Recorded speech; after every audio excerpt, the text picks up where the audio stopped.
लेकिन ये अपनी इंद्रियों के कारण या इंद्रियों से संघर्ष कर रहा है, और अपने, क्या बोल सकते हैं, मन की काली करतूतों के कारण वो इस भौतिक जगत में पड़ चुका है। और जब हमारा मन शुद्ध हो जाएगा और हम भक्ति में जुड़े रहेंगे, लगे रहेंगे, तो वापस भगवतधाम पहुंच जाएंगे।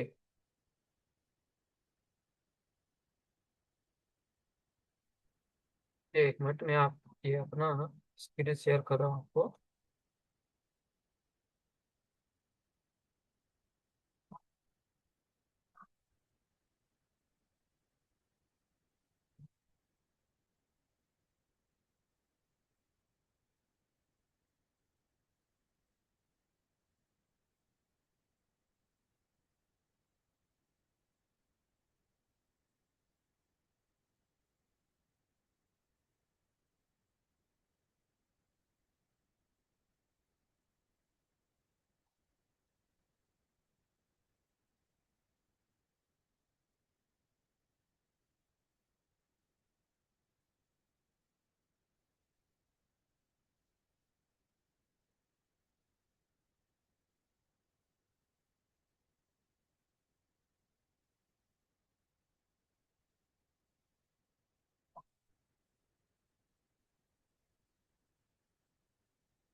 इसको थोड़ा निकालने में आज समय लग रहा है। इसको पहले हम पढ़ना चालू करते, बाद में उसको निकालेंगे।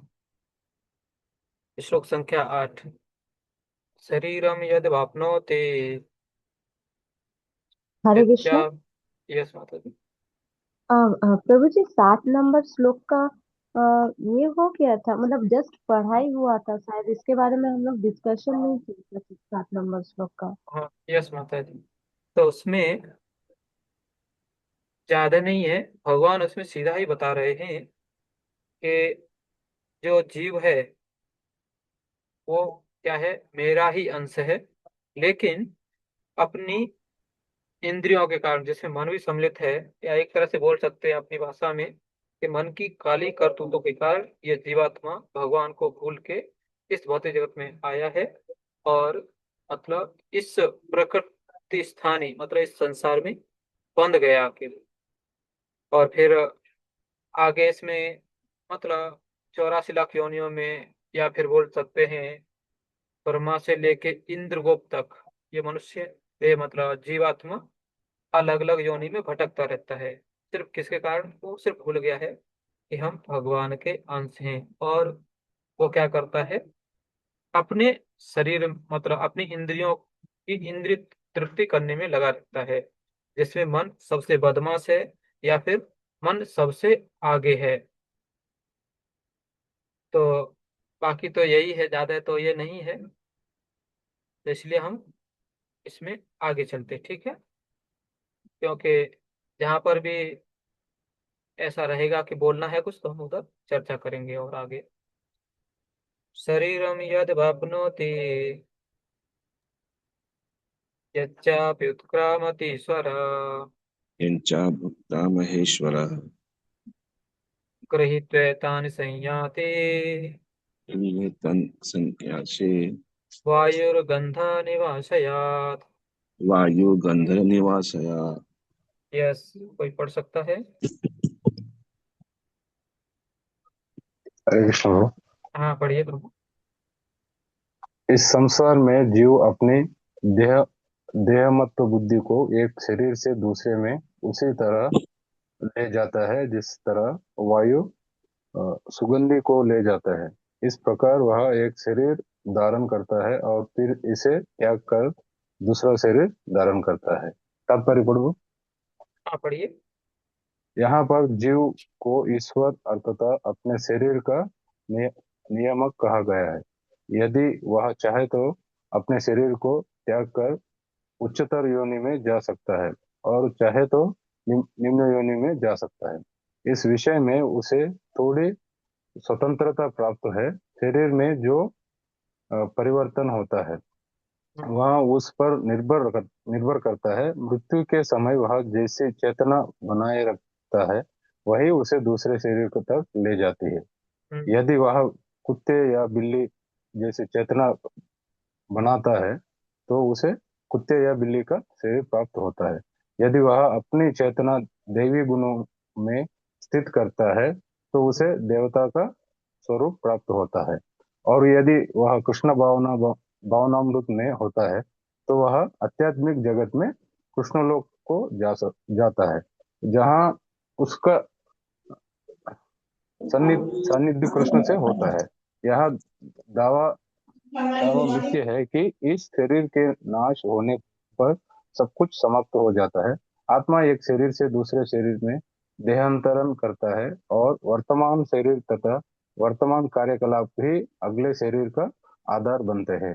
कर्म के अनुसार भिन्न शरीर प्राप्त होता है और समय आने पर यह शरीर त्यागना होता है। हम्म, यहाँ यहाँ यहाँ कहा गया है कि अ, सूक्ष्म शरीर जो अगले शरीर का बीज वहन करता है अगले जीवन में दूसरा शरीर निर्माण करता है। एक शरीर से दूसरे शरीर में देहांतरण की प्रक्रिया तथा शरीर में रहते हुए संघर्ष करने को कर्षिति अर्थात जीवन संघर्ष कहते हैं। हम्म, हरे कृष्ण। यस। तो इसमें आप देखेंगे कि जो 7 से 9 है, तो 7 से 11, इसमें विशेष करके भगवान बता रहे हैं कि जो जीवात्मा कैसे देहांतरण करता है। तो इसमें जो 7वें श्लोक में भगवान बताए, या फिर प्रभुपाद जी ने भी जोर दिया है, वो बोलते हैं, मतलब भगवान तो स्वयं बोल रहे हैं कि ये जीवात्मा वास्तव में हमारा अंश है। और लेकिन क्या हो जाता है, क्योंकि वो अपनी इंद्रियों से बद्ध है और मन उसमें प्रमुख है, तो ये सब लोग मिलके उस जीवात्मा को इस शरीर में बांधे रखते हैं। और फिर अभी जो 8वां है, उसमें क्योंकि पिछली बार बताया है, क्योंकि इंद्रियों का कारण बंधा हुआ है, तो अभी कोई बोल सकता है कि फिर ये कैसे लेके जाता है। तो इसमें एक उदाहरण दे रहे हैं, जैसे कि एक हवा, वायु है, वो क्या करती है, अगर कहीं गंदे स्थान से निकलती है तो वहां की जो दुर्गंध है अपने साथ लेके जाती है। उसी प्रकार जो जीवात्मा है, या जो मन है उसका, उसमें उसकी अपनी कुछ धारणाएं बन जाती हैं जो उसके साथ ही अगले जीवन में या अगले शरीर में उसका जाती हैं।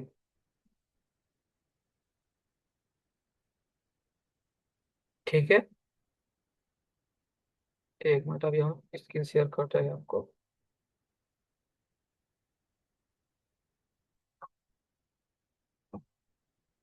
हम्म,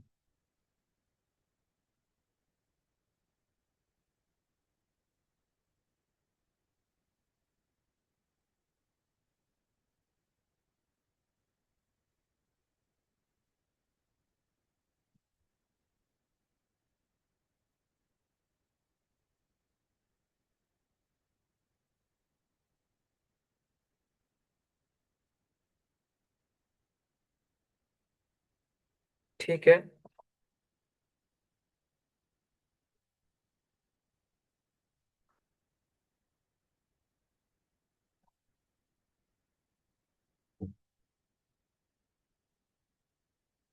अगला श्लोक। श्रोत्रम चक्षुस्पर्शनं च रसनं घ्राणमेव च अधिष्ठाय मनश्चायं विषयानुपसेवते। कोई वक्त पढ़ सकता है? यस प्रभु जी, हरे हाँ, कृष्णा। यस माता जी। इस प्रकार दूसरा स्थूल शरीर धारण करके जीव विशेष प्रकार का कान, आंख, जीभ, नाक तथा स्पर्श इंद्रिय त्वचा प्राप्त करता है, जो मन के चारों ओर संपुजित है।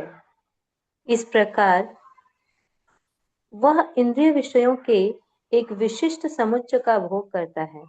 तात्पर्य: दूसरे शब्दों में, यदि जीव अपनी चेतना को कुत्तों तथा बिल्लियों के गुणों जैसा बना देता है, तो उसे अगले जन्म में कुत्ते या बिल्ली का शरीर प्राप्त होता है, जिसका वह भोग करता है। चेतना मूलतः जल के समान विमल होती है, लेकिन यदि हम जल में रंग मिला देते हैं, तो उसका रंग बदल जाता है। इसी प्रकार से चेतना भी शुद्ध है, क्योंकि आत्मा शुद्ध है, लेकिन भौतिक गुणों की संगति के अनुसार चेतना बदलती जाती है। वास्तविक चेतना तो कृष्ण भावनामृत है। अतः जब कोई कृष्ण भावनामृत में स्थित होता है, तो वह शुद्धतर जीवन बिताता है। लेकिन यदि उसकी चेतना किसी भौतिक प्रवृत्ति से मिश्रित हो जाती है, तो अगले जीवन में उसे वैसा ही शरीर मिलता है। यह आवश्यक नहीं है कि उसे पुनः मनुष्य शरीर प्राप्त हो। वह कुत्ता, बिल्ली, सूकर, देवता या 84 लाख योनियों में से कोई भी रूप प्राप्त कर सकता है। थैंक यू प्रभु जी।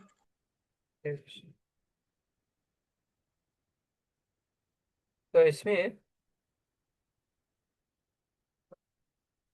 मतलब 84 लाख योनि में कहीं भी कौन सा भी शरीर मिलेगा, लेकिन उसका आधार क्या है? जो उसके इंद्रिय विषय हैं या उसके मन में जो भी कामनाएं बची हुई हैं वो करने की, तो उसको पूरा करने के लिए भगवान उसको दूसरा स्थूल शरीर देंगे।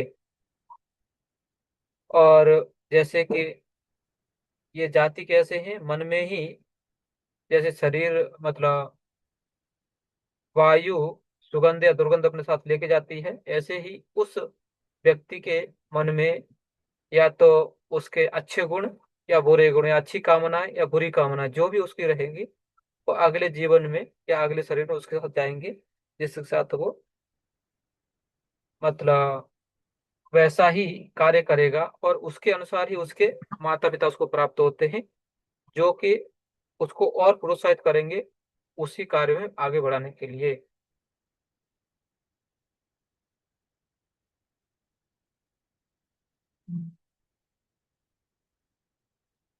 ठीक है।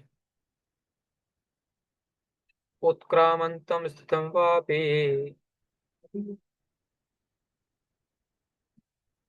भुञ्जान वा गुणान्वितान्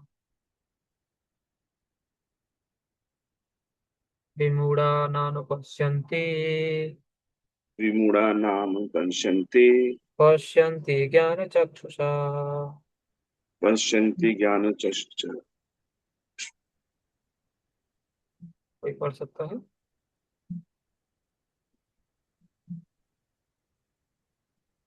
प्रभु जी में हरे कृष्णा। पढ़िए।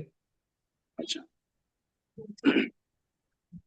मूर्ख न तो समझ पाते हैं कि जीव किस प्रकार अपने शरीर त्याग सकता है, न ही वे यह समझ पाते हैं कि प्रकृति के गुणों के अधीन वह किस तरह के शरीर का भोग करता है। लेकिन जिसकी आंखें ज्ञान में प्रतिक्षिप्त होती है, वह यह सब देख सकता है। तात्पर्य: ज्ञान चक्षु शब्द अत्यंत महत्वपूर्ण है। बिना ज्ञान के कोई न तो यह समझ सकता है कि जीव इस शरीर के किस प्रकार त्यागता है, न ही यह कि वह अगले जीवन में कैसा शरीर धारण करने जा रहा है, अथवा यह कि वह विशेष प्रकार के शरीर में क्यों जा रहा है। इसके लिए पर्याप्त ज्ञान की आवश्यकता होती है, जिसे प्रामाणिक गुरु से भगवत गीता तथा अन्य ऐसे ही ग्रंथों को सुन कर समझा जा सकता है। जो इन बातों को समझने के लिए प्रशिक्षित हैं, वह भाग्यशाली हैं। प्रत्येक जीव किन्हीं परिस्थितियों में शरीर त्यागता है, जीवित रहता है और प्रकृति के अधीन होकर भोग करता है। फलस्वरूप वह इंद्रिय भोग के भ्रम में नाना प्रकार के सुख दुख सहता रहता है। ऐसे व्यक्ति जो काम तथा इच्छा के कारण निरंतर मूर्ख बने रहते हैं, अपने शरीर परिवर्तन तथा विशेष शरीर में अपने वास को समझने की सारी शक्ति खो बैठते हैं। वे इसे नहीं समझ सकते, किंतु जिन्हें आध्यात्मिक ज्ञान हो चुका है, वे देखते हैं कि आत्मा शरीर से भिन्न है और यह अपना शरीर बदलकर विभिन्न प्रकार से भोगता रहता है। ऐसे ज्ञान से युक्त व्यक्ति समझ सकता है कि इस संसार में बद्ध जीव किस प्रकार कष्ट भोग रहे हैं। अतएव जो लोग कृष्ण भावनामृत में अत्यधिक आगे बढ़े हुए हैं, वे इस ज्ञान को सामान्य लोगों तक पहुंचाने में प्रयत्नशील रहते हैं, क्योंकि उनका बद्ध जीवन अत्यंत कष्टप्रद रहता है। उन्हें इसमें से निकल कर कृष्ण भावना भावित होकर आध्यात्मिक लोक में जाने के लिए अपने को मुक्त करना चाहिए। हरे कृष्णा प्रभु जी, दंडवत प्रणाम। धन्यवाद प्रभु। तो यहाँ पर जैसे कि पिछले पिछले में बताया था कि ये जो हमारी चेतना है, एक तो वायु के जैसे सुगंध या दुर्गंध लेके जाती है, या फिर मैली कैसे हो जाती है, जैसे पानी में कोई कलर मिक्स कर दिया जाए। तो दो उपमाएं बोल सकते हैं या उदाहरण बोल सकते हैं इसको, कि ऐसे ही हमारी चेतना इन भौतिक गुणों के रंग में रंग जाती है। लेकिन अभी आपको कोई लाल कलर का पानी देता है, तो आप उसको सामान्य पानी या नॉर्मल पानी नहीं कहेंगे उसको आप। या कोई हरा पानी देता है, पीला पानी देता है, तो आप उसको तुरंत बताएंगे सामान्य पानी नहीं है। क्यों? क्योंकि न तो पीला पानी होता है, न हरा पानी होता है, और न नीला पीला लाल कुछ नहीं होता। एकदम सफेद पानी भी नहीं होता है। सफेद दूध हो सकता है लेकिन पानी नहीं होता सफेद। तो ये क्या है? ऐसे ही चेतना चेतना भी कृष्ण भावना में चेतना ही वास्तविक शुद्ध चेतना है। अगर वहां से हमें, या जो लोग भक्ति में नकारात्मक रहते हैं, भक्त लोगों से बहुत चिढ़ते हैं, वो क्या है, उनकी चेतना ईर्ष्या से दूषित हो चुकी है। क्योंकि वो उनका स्वभाव है जीवात्मा का भगवान से द्वेष करना। इसलिए क्या करते हैं, अभी तक उनकी चेतना ठीक नहीं हो पाई। लेकिन जो भक्त लोग हैं, उनकी चेतना थोड़ी तो ठीक हुई है, और वो हालांकि पूरी तरह शुद्ध नहीं, फिर भी शुद्ध होने का प्रयास कर रहे हैं। तो भले ही मन में इच्छा हो या ना हो,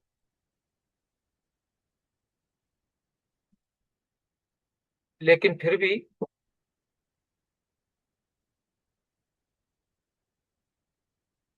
जैसे जो भी भक्त लोग या काउंसलर या गुरु महाराज सेवा में लगाते हैं तो लग जाते हैं हम लोग।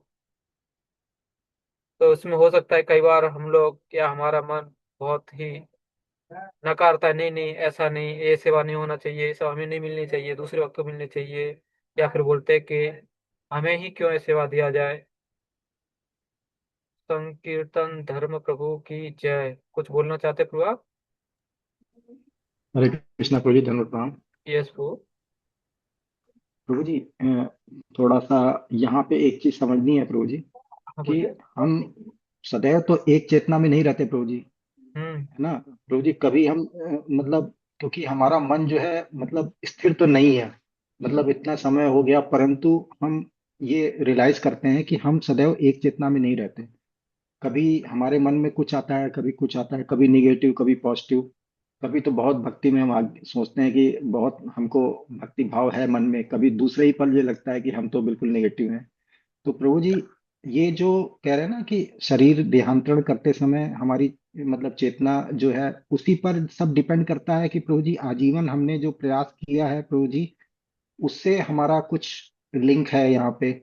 क्योंकि हम ये रियलाइज करते हैं कि हम तो इतने मतलब नहीं ज्यादा ऊंची उच्च श्रेणी में है, तो हमको लगता है कि हमारा जीवन ही ऐसे ही चेतना के अस्थिरता में बीतता जा रहा है प्रभु जी।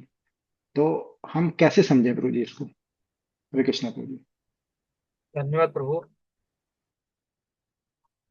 बड़ी बात पहले होती है कि आपको समझ में आ रहा है कि हमारी चेतना बार बार दूषित संगति कर रही है, दूषित हो रही है।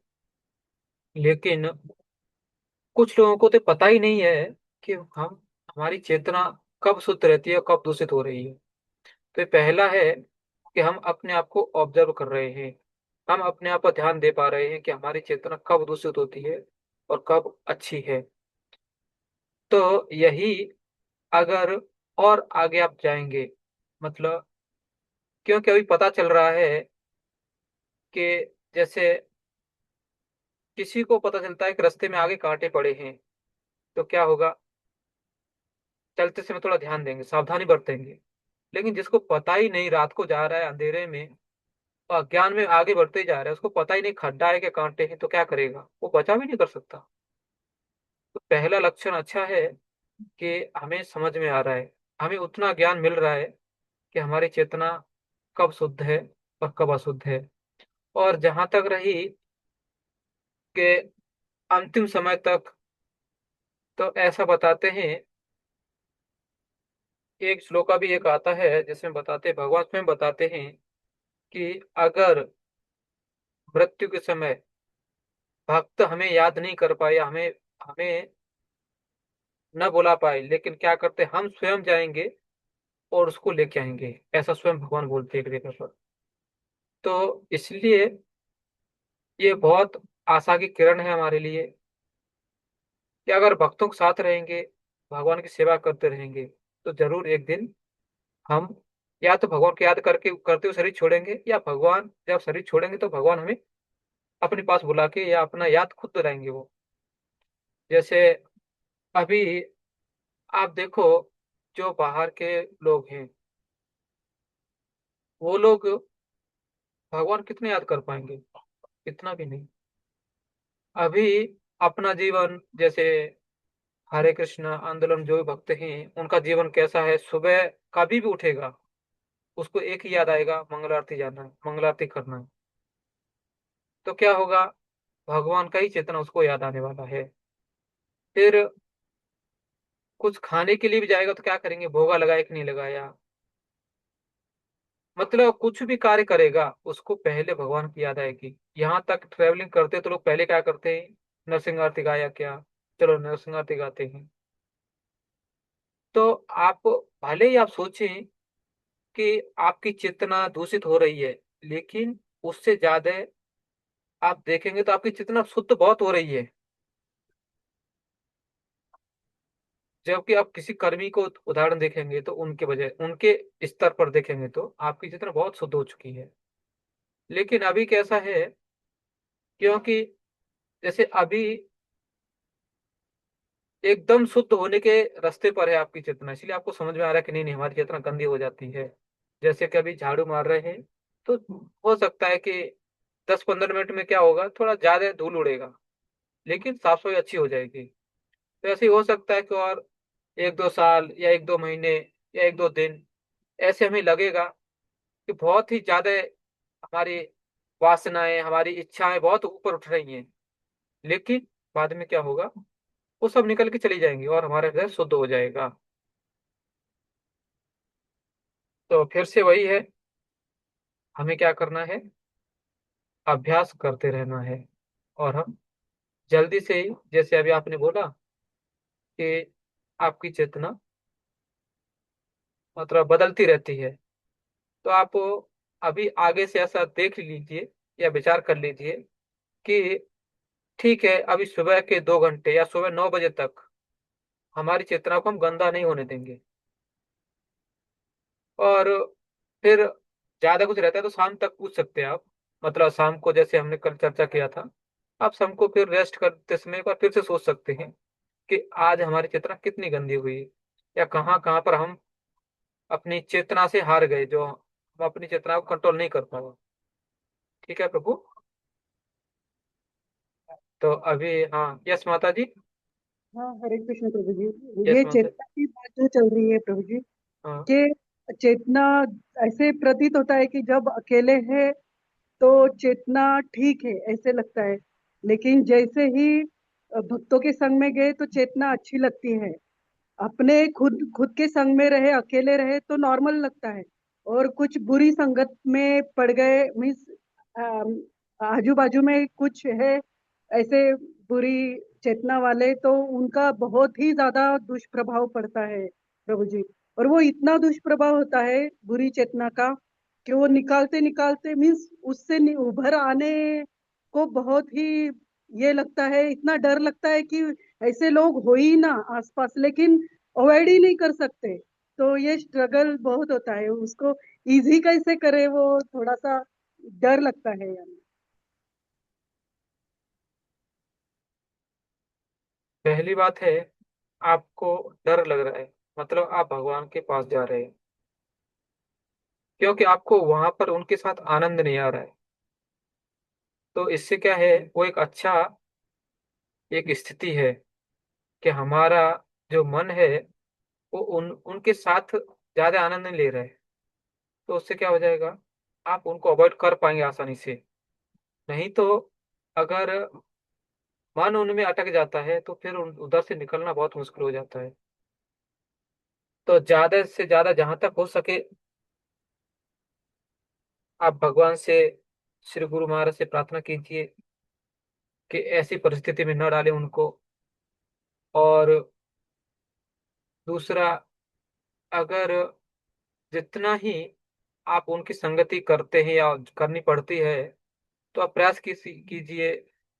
जैसे अगर कपड़े में कहीं गंदा हो जाता है, दाग लग जाता है, तो हम क्या करते हैं, पहले उसको पानी से धोने का प्रयास करते हैं। फिर भी साफ नहीं निकलता तो हम क्या करते हैं, साबुन लगा के निकालने का प्रयास करते हैं। फिर भी नहीं निकलता तो क्या करते हैं, फिर हम साबुन लगा के ब्रश लगाते हैं, उसको ब्रश से गर्म पानी से धोते हैं उसको। तो क्या होगा कि वापस जैसा उसका रंग या कलर था वैसा वापस आना चाहिए, वो दाग निकल जाना चाहिए। ऐसे ही हमारी चेतना में जो कुछ ऐसी दुर्भावनाएं आ जाती हैं, तो हमें तुरंत ही या तो नरसिंह आरती गाते रहना चाहिए उस समय मन में, या फिर जैसे ही वहां से उन लोगों से हम छूटते हैं तो सीधा मंदिर आ सकते हैं, भगवान से प्रार्थना कर सकते हैं और कीर्तन कर सकते हैं, जिससे हमारा चेतना वापस शुद्ध चेतना हो जाएगा। और फिर इससे आगे अगर कुछ है तो आप अपने काउंसलर से भी चर्चा कर सकते हैं कि आपकी जो समस्या है वो कितनी बड़ी है और उसके लिए मतलब उपाय क्या होना चाहिए। ठीक है माता जी। हाँ, हरे कृष्ण, थैंक यू। हाँ, यस यस। तो इसमें अभी हमारी चेतना के बारे में हमें पता चला। तो अभी क्या हो रहा है यहाँ पर, अभी 10 और 11 में तो इसमें चर्चा चल रहा है कि आत्मा का देहांतरण इसे कौन देख सकता है और कौन नहीं देख सकता। तो जिसकी चेतना शुद्ध है वो तो समझता है। और इसमें इधर प्रभुपाद जी बताते हैं कि जिनकी आंखें, या बोल सकते हैं उसको दिव्य ज्ञान प्राप्त हो चुका है, बोलते चक्षुदान दिलो जय, जन्मे जन्मे प्रभु से ही। हम सब जीवात्माओं को श्री गुरु महाराज, श्री भगवान क्या करते हैं, वो ज्ञान देते हैं या चक्षु ज्ञान देते हैं, जिससे हम इस भौतिक जन्म मृत्यु चक्र को समझ सके कि हम इससे बंधे हुए हैं और बनते ही जा रहे हैं। और जैसे आपको भी ये साक्षात्कार हो रहा है कि आपकी चेतना दूषित हो रही है, आप उसको पहचान पाते हैं, या हमारा संग अशुद्ध होते जा रहा है, वो भी आपको समझ में आ रहा है, बहुत अच्छी बात है। तो अभी हम लोग अगला श्लोक पढ़ेंगे। यतन्तो योगिनश्चैनं प्रथमतो वेगुनश्चम् पश्यन्त्यात्मन्यवस्थितम् अत्यन्तात्मनं व्यवस्थितम् यतन्तोऽप्यकृतात्मानो ततन्तोऽकृत आत्मानः नैनं पश्यन्ति चेतसा। नयनं पश्यन्तु चेतसः। ठीक है, कोई भक्त पढ़ सकते हैं? हाँ, हरे कृष्ण प्रभु जी। यस यस मतलब। धन्यवाद। आत्म साक्षात्कार को प्राप्त प्रयत्नशील योगी जन यह सब स्पष्ट रूप से देख सकते हैं, लेकिन जिनके मन विकसित नहीं है और जो आत्म साक्षात्कार को प्राप्त नहीं है, वे प्रयत्न करके भी यह नहीं देख पाते कि क्या हो रहा है। तात्पर्य: अनेक योगी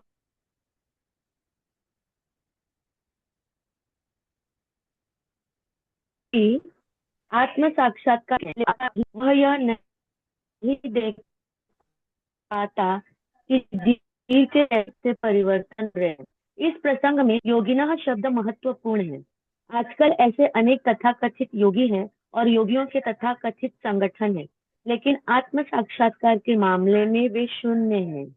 वे केवल कुछ आसनों में व्यस्त रहते हैं और यदि उनका शरीर सुगठित तथा स्वस्थ हो गया तो वे संतुष्ट हो जाते हैं। उन्हें इसके अतिरिक्त कोई जानकारी नहीं रहती। वे अप्यकृतात्मनः कहें, यद्यपि कथित योग पद्धति का प्रयास करते हैं, लेकिन वे स्वरूप सिद्ध नहीं हो पाते।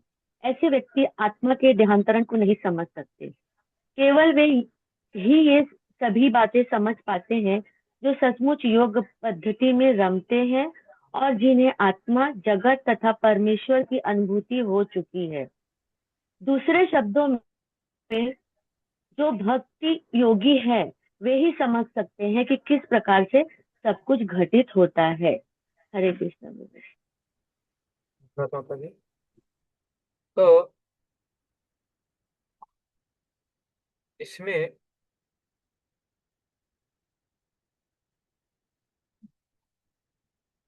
पहले है कि जो प्रयत्नशील है, आप देखेंगे अगर आप रास्ते से जा रहे हैं और कोई व्यक्ति पानी में गिर पड़ा है और ऐसे ही पड़ा है, कुछ हाथ पैर नहीं हिला रहा है, तो आप उसको देखेंगे भी नहीं, क्या सोचेंगे, मर गया। लेकिन कोई व्यक्ति पानी में गिरा है और हाथ पैर चला रहा है, तो लोग क्या करेंगे, उसको निकालने का प्रयास करेंगे। तो ऐसे ही जो आत्म साक्षात्कार में प्रगतिशील होते हैं, मतलब प्रयास कर रहे हैं, तो लोग क्या करते हैं, या भगवान ही उनकी मदद करते हैं। लेकिन कुछ लोग क्या करते हैं, सिर्फ दिखावा करते हैं। कोई व्यक्ति स्विमिंग पूल में तैरने का प्रयास कर रहा है और उसका कमर, सिर्फ कमर तक पानी है, और वो क्या हो रहा है, उधर ही हाथ मार रहा है, वो खड़ा नहीं हो रहा है, और सबको पता है कि ये व्यक्ति डूब ही नहीं सकता है, सिर्फ वो बहाना बना रहा है और चिल्ला रहा है बचाओ बचाओ। तो उसकी तरफ कौन देखेगा, क्या नहीं देखने वाला। क्योंकि वो खुद हंसी का पात्र बनेगा बस, या दूसरों को मूर्ख बनाने का प्रयास कर रहा है वो। तो ऐसे ही यहाँ पर प्रभुपाद जी इधर बताते हैं कि योगी लोगों के बारे में, जैसे इस समय भी लोग क्या करते हैं, अलग अलग योग करते हैं। और सीधा वो तो सीधा आजकल तो बोलते हैं कि आप ये योग कीजिए, आप बीमार नहीं पड़ेंगे, योग कीजिए, इससे बीमारी दूर हो जाएगी। और कई लोग बोलते हैं आप बताइए, कुछ भी बीमारी बताइए, उसको हम योग के द्वारा ठीक करवा सकते हैं। तो ये योग से समाधि वाला योग नहीं है ये क्या है, अपने शरीर को स्वस्थ करने का एक नया तरीका है। या पहले भी था ये, लेकिन आज भी उसको लोग करते हैं। और कुछ जैसे अष्टांग योगी लोग रहते हैं, तो वो लोग तो ज्यादा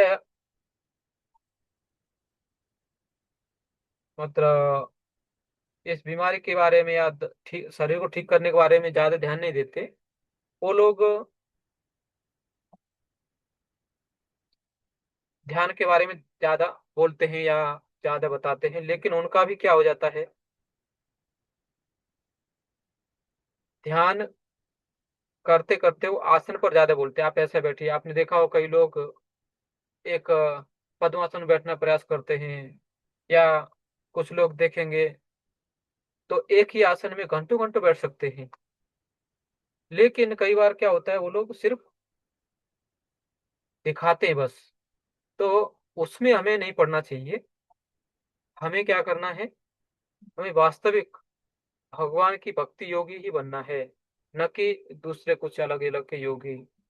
जैसे प्रभुपाद जी भी एक जगह बताते हैं कि बचपन में उन्होंने कई ऐसे साधु देखते थे वो, या फिर बाद में भी प्रभुपाद जी और उनके शिष्य लोग गए थे, तो एक नदी में एक गंगा के ऊपर चल के व्यक्ति आ रहा था। वो योगी था जो चल के आ रहा था पानी के ऊपर, जैसे हम लोग धरती पर चलते हैं, रोड पर चलते हैं, वैसा वो पानी के ऊपर चल के आ रहा था। तो प्रभुपाद जी ने मतलब उस समय जो उनके पास से शिष्य थे वो बहुत आश्चर्यचकित हो गए, प्रभुपाद देखो ये पानी के ऊपर चल के आ रहा है। तो प्रभुपाद ने कुछ बोला नहीं उनको। और फिर बाद में जब साक्षात्कार वगैरह उनका ले रहे थे सब लोग, और जब प्रभुपाद से मिले वो भक्त, तो पूछा कि आपको कितना समय लगा ये, वो योगी से पूछा गया। तो बोला कि हमें 20 साल लगे इस सिद्धि प्राप्ति करने के लिए कि हम पानी पर चल सकते हैं। तो प्रभुपाद जी उसमें भक्तों को बताते हैं कि देखो उस व्यक्ति ने अपने 20 साल सिर्फ ये सिद्धि प्राप्त करने के लिए गंवाए। मतलब क्या है, अगर हमें इस किनारे से उस किनारे पर जाना है, नदी पार करना है, तो उस समय एक आता है 50 पैसे में करते थे लोग। तो अभी रूपा जी बोलते हैं उनको कि देखो ये सिर्फ 50 पैसे बचाने के लिए इसने ये सिद्धि प्राप्त की, सिर्फ 20 साल इसने कमा दिया ऐसी। या थोड़ा सा अभी क्या मिल रहा है उसको, मान सम्मान मिल रहा है। तो ये हमारा ये लक्ष्य नहीं होना चाहिए, क्योंकि ये अभी देखेंगे तो उस योगी के साथ किसी ने ये सब बोला नहीं होगा जो प्रभुपाद जी ने बोला अपने शिष्यों को, कि उसने उससे उसको क्या लगता होगा कि हमने 20 साल लगाए ये सिद्धि लेकिन प्राप्त कर ही ली। लेकिन 20 साल में और कितना कर सकते, भक्ति कितना अच्छा हो सकता था, भागवतम पढ़ सकते थे, भगवदगीता पढ़ सकते थे, माला कर सकते थे, लेकिन उसको ये कोई बोलने वाला नहीं था। तो इसलिए भक्त लोग क्या करते हैं, भगवान की सेवा करते हैं, और सेवा करते करते वो अपने अपने कार्यों में सिद्धि भी प्राप्त कर लेंगे। लेकिन जो योगी हैं उनका अपना ही कुछ अलग चलते रहता है, क्योंकि थोड़ा मान सम्मान चाहिए, और कभी कभी तो उनका लक्ष्य होता है भगवान पर ध्यान करने का, लेकिन वो लोग उसमें सफल नहीं होते, तो फिर सिद्धि प्राप्त करके अपने को मन को संतुष्ट रखते हैं वहां पर बस। अगला श्लोक है, यदादित्यगतं तेजो यदादित्य अगन्तं तेजो जगद्भासते अखिलम् जगद्भासते अखिलम् यच्चन्द्रमसि यच्चाग्नौ यदन्तदृश्यमसि विजगागो तत्तेजो विद्धि मामकम्। तत्तेजो विद्धिमामकम्। यस माता जी। हरे कृष्णा प्रभु जी। यस माता जी। सूर्य का तेज जो सारे विश्व के अंधकार को दूर करता है मुझसे ही निकलता है। चंद्रमा तथा अग्नि के तेज भी मुझे से उत्पन्न है। अज्ञानी मनुष्य ये नहीं समझ पाता है कि यह सब कुछ कैसे घटित होता है, लेकिन भगवान ने यहाँ पर जो कुछ बताया है उसे समझकर ज्ञान प्राप्त किया जा सकता है। प्रत्येक व्यक्ति सूर्य, चंद्रमा, अग्नि तथा बिजली दिखता है। उसे ये समझने का प्रयास करना चाहिए कि चाहे सूर्य का तेज हो या चंद्रमा, अग्नि या बिजली का तेज, ये सब भगवान से ही उद्भूत हुआ है। कृष्ण भवमित का प्रारंभ इस भौतिक जगत में बद्ध जीव को उन्नति करने के लिए काफी अवसर प्रदान करता है। जीव मूलतः परमेश्वर के अंश से है और भगवान यहाँ पर इंगित कर रहे हैं कि जीव किस प्रकार भगवत धाम को प्राप्त कर सकते हैं। इस श्लोक से हम ये समझ सकते हैं कि सूर्य संपूर्ण सौर मंडल को प्रकाशित कर रहा है। ब्रह्मांड अनेक है और सौरमंडल भी अनेक है। सूर्य, चंद्रमा और लोक भी अनेक है, लेकिन प्रत्येक ब्रह्मांड में केवल एक सूर्य है। भगवत गीता में कहा गया है कि चंद्रमा भी एक नक्षत्र है। नक्षत्राण महम सासी। सूर्य का प्रकाश परमेश्वर के आध्यात्मिक आकाश में आध्यात्मिक तेज के कारण है। सूर्योदय के साथ ही मनुष्य के कार्य का प्रारंभ हो जाता है। वे भोजन पकाने के लिए अग्नि जलाते हैं और फैक्ट्रियां चलाने के लिए भी अग्नि जलाते हैं। अग्नि की सहायता से अनेक कार्य किए जाते हैं। अतएव सूर्योदय, अग्नि तथा चंद्रमा की चांदनी जीवों को अत्यंत सुहावने लगते हैं। उनकी सहायता के बिना कोई जीव रह नहीं सकता। अतएव यदि मनुष्य यह जान ले कि सूर्य, चंद्रमा तथा अग्नि का प्रकाश तथा तेज भगवान श्री कृष्ण से उद्भूत हो रहा है, तो उसमें कृष्ण भावामृत का सूत्रपात हो जाता है। चंद्रमा के प्रकाश से सारी वनस्पतियां पोषण होती है। चंद्रमा का इतना आनंदप्रद है कि लोग सरलता से समझते हैं कि वे भगवान कृष्ण की कृपा से ही जी रहे हैं। उनकी कृपा के बिना ना तो सूर्य होगा, न चंद्रमा, न अग्नि। और सूर्य, चंद्रमा तथा अग्नि के बिना हमारा जीवन रहना असंभव। बद्ध जीव में कृष्ण भावामृत जगाने वाले यही कतिपय विचार है। धन्यवाद माता जी। तो इस श्लोक में भगवान बता रहे हैं कि, या तात्पर्य प्रभुपाद जी बता रहे हैं कि अगर मनुष्य को मतलब इस संसार को भोगने का प्रयास भी करेगा तो भी उसको भगवान की कृपा की जरूरत पड़ती है, क्योंकि इस दृश्य का पालन करता कौन है? भगवान कृष्ण ही है। अगर हर एक, जैसे इधर बताएगा, नक्षत्र नाम अहम शशि, मतलब नक्षत्रों में चंद्रमा मैं हूँ। अभी कई लोगों ने आप मतलब आपने भी अपने वर्तमान जीवन में देखा होगा, कई बार कुछ सब्जी में, सब्जी बहुत अच्छा दिखता है, एकदम हरा दिखता है और कहीं दाग नहीं है, एकदम बहुत अच्छा दिखता है, लेकिन उसको खाने के बाद समझ में आता है इसमें स्वाद ही नहीं है। अभी एक और नया कुछ चला है, क्या बोलते हैं, अमरूद, बहुत बड़ा अमरूद रहता है, वो ये आधा किलो का एक अमरूद रहता है लगभग। तो लेकिन जब उसको खाते हैं, दिखने में पूरा अच्छा दिखेगा, हरा दिखेगा, बड़ा भी दिखेगा, और जब उसको काटते हैं तो जैसे जंगलों में पाया जाता है अमरूद, एकदम जो अंदर ऊपर हरा रहता है, फिर व्हाइट, और फिर अंदर उसमें लाल बीज वगैरह रहते हैं, तो ऐसा भी पूरा दिखेगा उस टाइप का, कि बहुत ही दुर्लभ अमरूद है, ये खाने के लिए बहुत अच्छा होगा, मीठा होगा। लेकिन जब हम लेके आते हैं उसको, तो खाते ही पता चलता है कि सिर्फ ये तो बहुत पानी पानी लग रहा है। तो ये कब होता है ये? क्योंकि उस अमरूद को या जो भी सब्जी वगैरह उगाया गया था, उसको चंद्रमा का प्रकाश नहीं मिला है। मतलब ऐसा नहीं था कि पेड़ में कहीं नीचे छुपा हुआ था, उसको वो नहीं मिला। नहीं, वो पेड़ को ही छुपाया गया था पूरे को। जैसे आपने देखा होगा कि कुछ तो वो लोग खेतों में कुछ प्लास्टिक जैसा कुछ लगाते हैं, जिससे कि कीड़े कीड़े वगैरह उसमें नहीं आए। लेकिन उसका दुर्भाग्य क्या हो जाता है, या साइड इफेक्ट क्या रहता है, उसमें चंद्रमा की रोशनी भी नहीं जाती है उसमें, जिसके कारण उसको स्वाद नहीं आता है फिर। तो अगर हमें अच्छे से मतलब इस जगत को भोग करना भी है तो क्या होगा, हमें भगवान की आवश्यकता होती है। अभी कोई बोल सकता है ठीक है देखो, चंद्रमा हुआ, सूर्य हुआ, अग्नि हुआ, और जैसे बीच में रूपा जी आगे इसके बारे में बता रहे थे कि मतलब जैसे बिजली के बारे में, लाइट के बारे में, तो लोग बोल सकते हैं कि देखो सूर्य अग्नि चंद्रमा भगवान ने लाइट के सोर्स दिए, लेकिन व्यक्तियों ने क्या किया, हमने बिजली बनाया।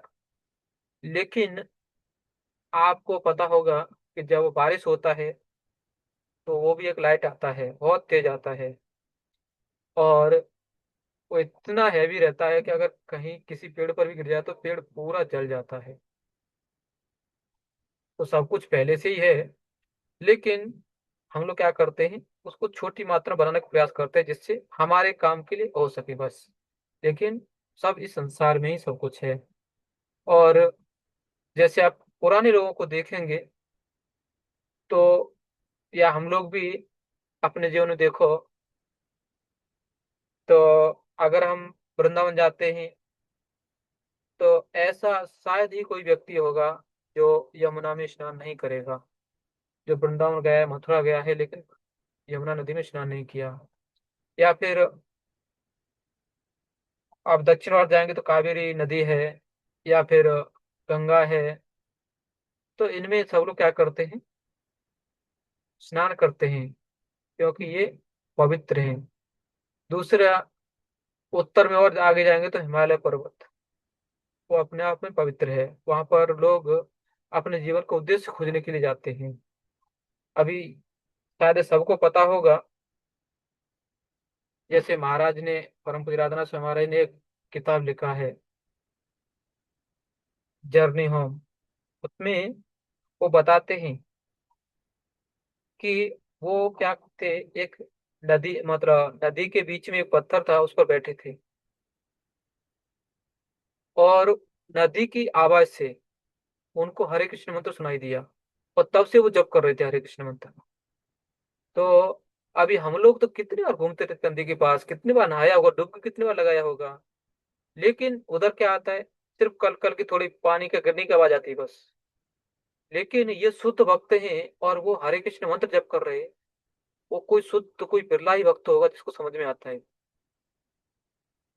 तो लेकिन अगर हम ये सब बार बार विचार करेंगे, बार बार देखेंगे, तो क्या होगा, हम इस भौतिक जगत में भी, अपने बद्ध जीवन में भी हर जगह पर कृष्ण भावना भावित बने रहेंगे, और हमें उत्साह आएगा कि यहाँ पर भी हमें हरे कृष्ण या कृष्ण भक्ति करने का अवसर मिल रहा है, हमारी चेतना शुद्ध हो रही है।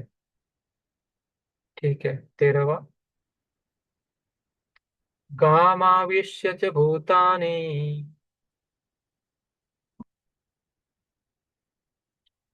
धारयाम्यहम् ओजसा, पुष्णामि चौषधी सर्वा, सोमो भूत्वा रसात्मक।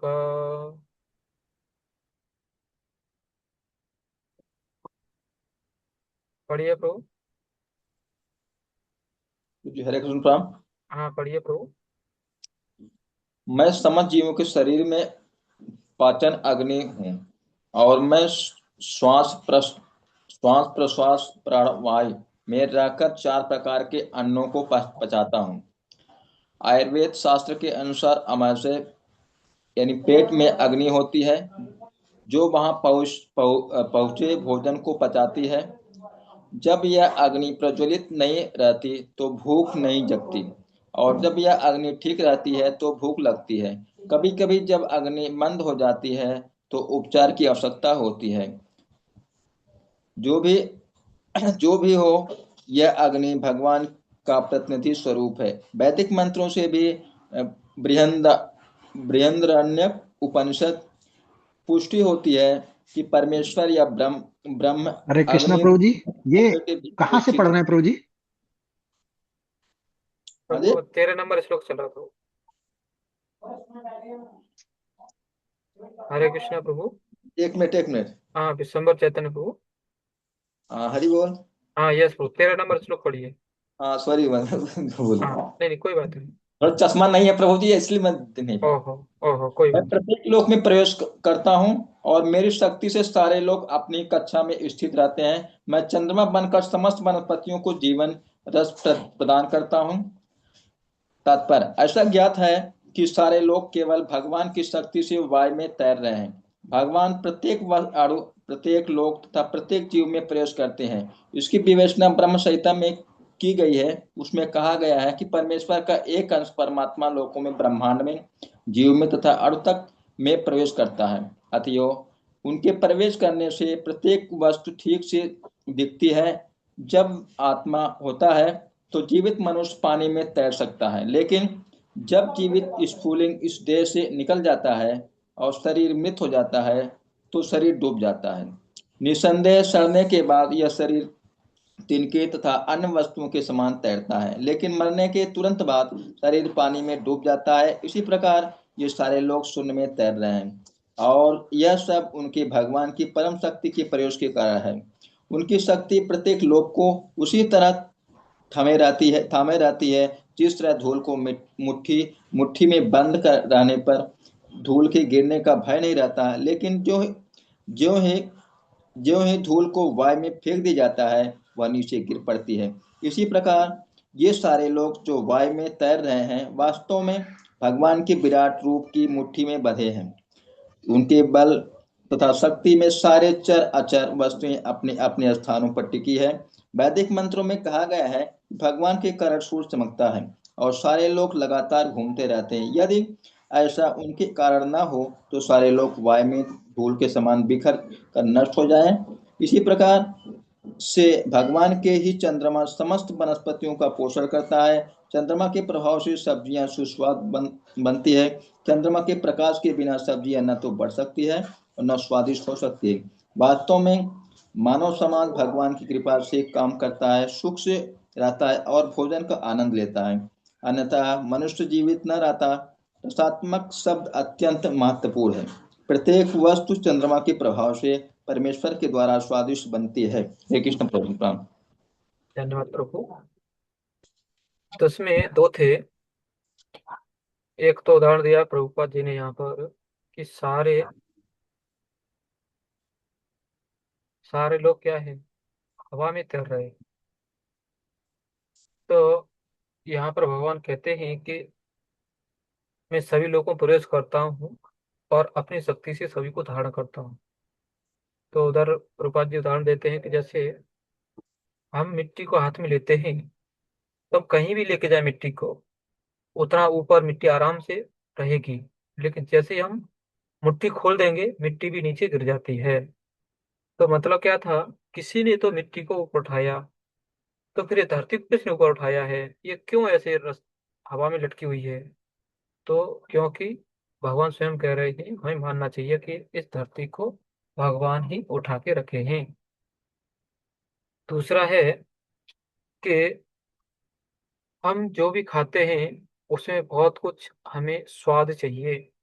अगर टेस्ट स्वाद स्वाद कुछ नहीं आता है तो हम बहुत परेशान हो जाते हैं, कुछ भी खाने को मन नहीं करता है। और जब हम खाएंगे नहीं तो हम कुछ कार्य करने को उत्साहित नहीं होंगे, और धीरे धीरे हमारे जो शरीर है वो भी बीमार पड़ने लगेगा। इसलिए भगवान कहते हैं कि मैं चंद्रमा बनकर क्या करता हूँ, सभी पौधों में और औषधियों में। पौधे मतलब छोटे छोटे, जैसे सब्जियां हैं, गाजर मूली, तो इनमें क्या है, भगवान स्वाद प्रदान करते हैं और वनस्पतियों में जीवन रस प्रदान करते हैं। ठीक है, अभी और आगे भगवान बोल रहे हैं, अहम वैश्वानरो भूत्वा प्राणिना नरो भूत्वा प्राणिनां देहमाश्रिता प्राणिनां देहमिश्रितः प्राणापान समायुक्त प्राणापानं समायुक्तः पचाम्यन्नं चतुर्विधम्। पचाम्यत्रं अच्छा, चतुर्विधम्। विधम। कोई वक्त पढ़ सकता है? मैं पढ़ूं प्रभु पढ़े। जी? यस ब्रो, पढ़िए। मैं समस्त जीवों के शरीरों में पाचन अग्नि वैश्वानर हूँ और श्वास प्रश्वास प्राणवायु में रहकर चार प्रकार के अन्नों को पचाता हूँ। तात्पर्य: आयुर्वेद शास्त्र के अनुसार आमाशय पेट में अग्नि होती है जो वहां पहुंचे भोजन को पचाती है। जब यह अग्नि प्रज्वलित नहीं रहती तो भूख नहीं लगती जगती, और जब यह अग्नि ठीक रहती है तो भूख लगती है। कभी कभी जब अग्नि मंद हो जाती है तो उपचार की आवश्यकता होती है। जो भी हो, यह अग्नि भगवान का प्रतिनिधि स्वरूप है। वैदिक मंत्रों में भी बृहदारण्यक उपनिषद 4.9.1 पुष्टि होती है कि परमेश्वर या ब्रह्म अग्नि रूप में आमाशय के भीतर स्थित है और समस्त प्रकार के अन्न को पचाते हैं। अयम निश्वरे श्वानरो यो मयतः पुरुषे येनेद मन्नम पच्यते। क्योंकि भगवान सभी प्रकार के अन्नों के पाचन में सहायक होते हैं, अतएव जीव भोजन करने के मामले में स्वतंत्र नहीं है। जब तक परमेश्वर पाचन में उसकी सहायता नहीं करते, तब तक खाने की कोई संभावना नहीं है। इस प्रकार भगवान ही अन्न को उत्पन्न करते हैं और वे ही पचाते हैं, और उनकी ही कृपा से हम जीवन का आनंद उठाते हैं। वेदांत सूत्र में 1.2.27 भी इसकी पुष्टि हुई है। शब्दादिभ्यो तो अंतः प्रतिष्ठानच्च। भगवान शब्द के भीतर, शरीर के भीतर, वायु के भीतर तथा यहाँ तक कि पाचन शक्ति के रूप में आमाशय में भी उपस्थित हैं। अन्न चार प्रकार का होता है: कुछ निगले जाते हैं पेय, कुछ चबाए जाते हैं भोज, कुछ चाटे जाते हैं लेह तथा कुछ चूसे जाते हैं चोष्य। भगवान सभी प्रकार के अन्नों की पाचक शक्ति है। हरे कृष्ण प्रभु जी। धन्यवाद प्रभु। तो यहाँ पर देखेंगे तो पहले भगवान ने बताया कि जो भी इस दुनिया में हमें भोग करने के लिए चाहिए, जैसे खाने के लिए अलग अलग, मतलब अच्छे अलग अलग स्वाद के व्यंजन चाहिए, तो इससे क्या होगा, हमारी जीवा संतुष्ट होगी। और इससे जब हम जीवा को अच्छा लगेगा तो हम ज्यादा खाएंगे, इससे क्या होगा, हम या हमारा शरीर स्वस्थ रहेगा। तो जैसे कि माता पिता अपने छोटे बच्चे को अलग अलग कुछ खिलाते रहते हैं, जिससे क्या होगा, वो धीरे धीरे जितना खाएगा उतना उसको शरीर को स्वस्थ बल मिलेगा, शक्ति मिलेगी और जल्दी बड़ा हो जाएगा वो। तो ऐसे ही भगवान भी क्या करते हैं, क्योंकि हम भगवान के अंश हैं, तो अलग अलग स्वाद के अलग अलग वनस्पतियां बहुत कुछ वैरायटी देते हैं, जिससे हम क्या करेंगे, इस संसार में सुखी रह सकें। और दूसरा अभी इस श्लोक में बताते हैं कि ठीक है, आपने खा लिया कुछ भी, लेकिन पचाने का काम भी भगवान ही करते हैं, जो कि वैश्वानर अग्नि के रूप में हमारे पेट में रहते हैं। और इसीलिए आप देखेंगे कि अभी, मतलब ऐसा शास्त्रों में तो नहीं है, लेकिन आप देख सकते हैं कि बाहर के लोग बहुत कम खा पाते हैं। भक्त लोग कितना भी खाते हैं, सब कीर्तन करते रहते, नाचते रहते, सब पच जाता है उनको। तो क्या है, क्योंकि वो भगवान का नाम लेते हैं, तो भगवान उनको मतलब स्वस्थ रखते हैं। और दूसरा यहाँ पर बता रहे हैं कि एक ही जगह प्रभुपाद जी बताते हैं कि यही नहीं कि यहाँ पर ही भगवान बताते हैं कि भगवान स्वयं वैश्वानर के रूप में पेट में है, या अलग अलग उपनिषदों से भी प्रभुपाद जी यहाँ पर बता रहे हैं। तो दूसरा आता है कि चार प्रकार के अन्न।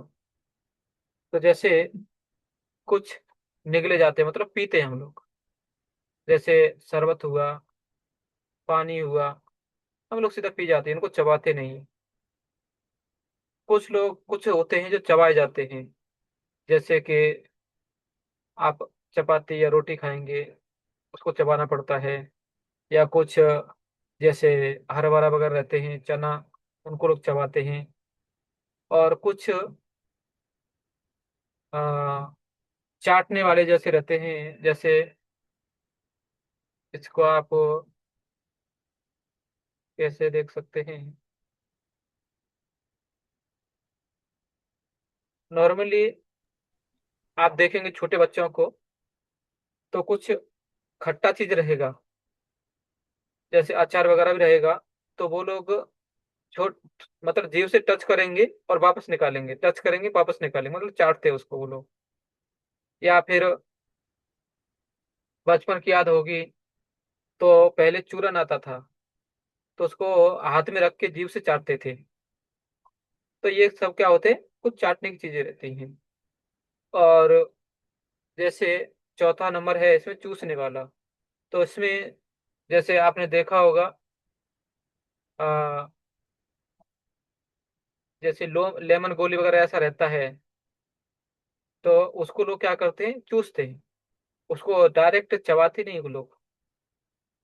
तो ये सब कैसे हैं।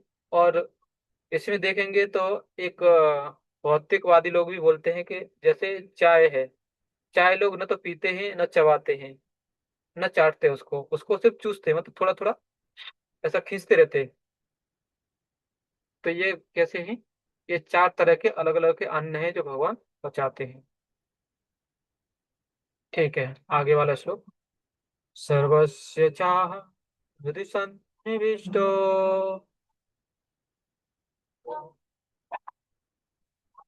मत्त स्मृतिर्ज्ञानमपोहनं च स्मृति ज्ञानमोहनच्च वेदेषु सर्वैरहमेव वेद्यो वेदेश सर्वे अहमेव वेदो वेदान्तकृत वेदविदेव चाहम्।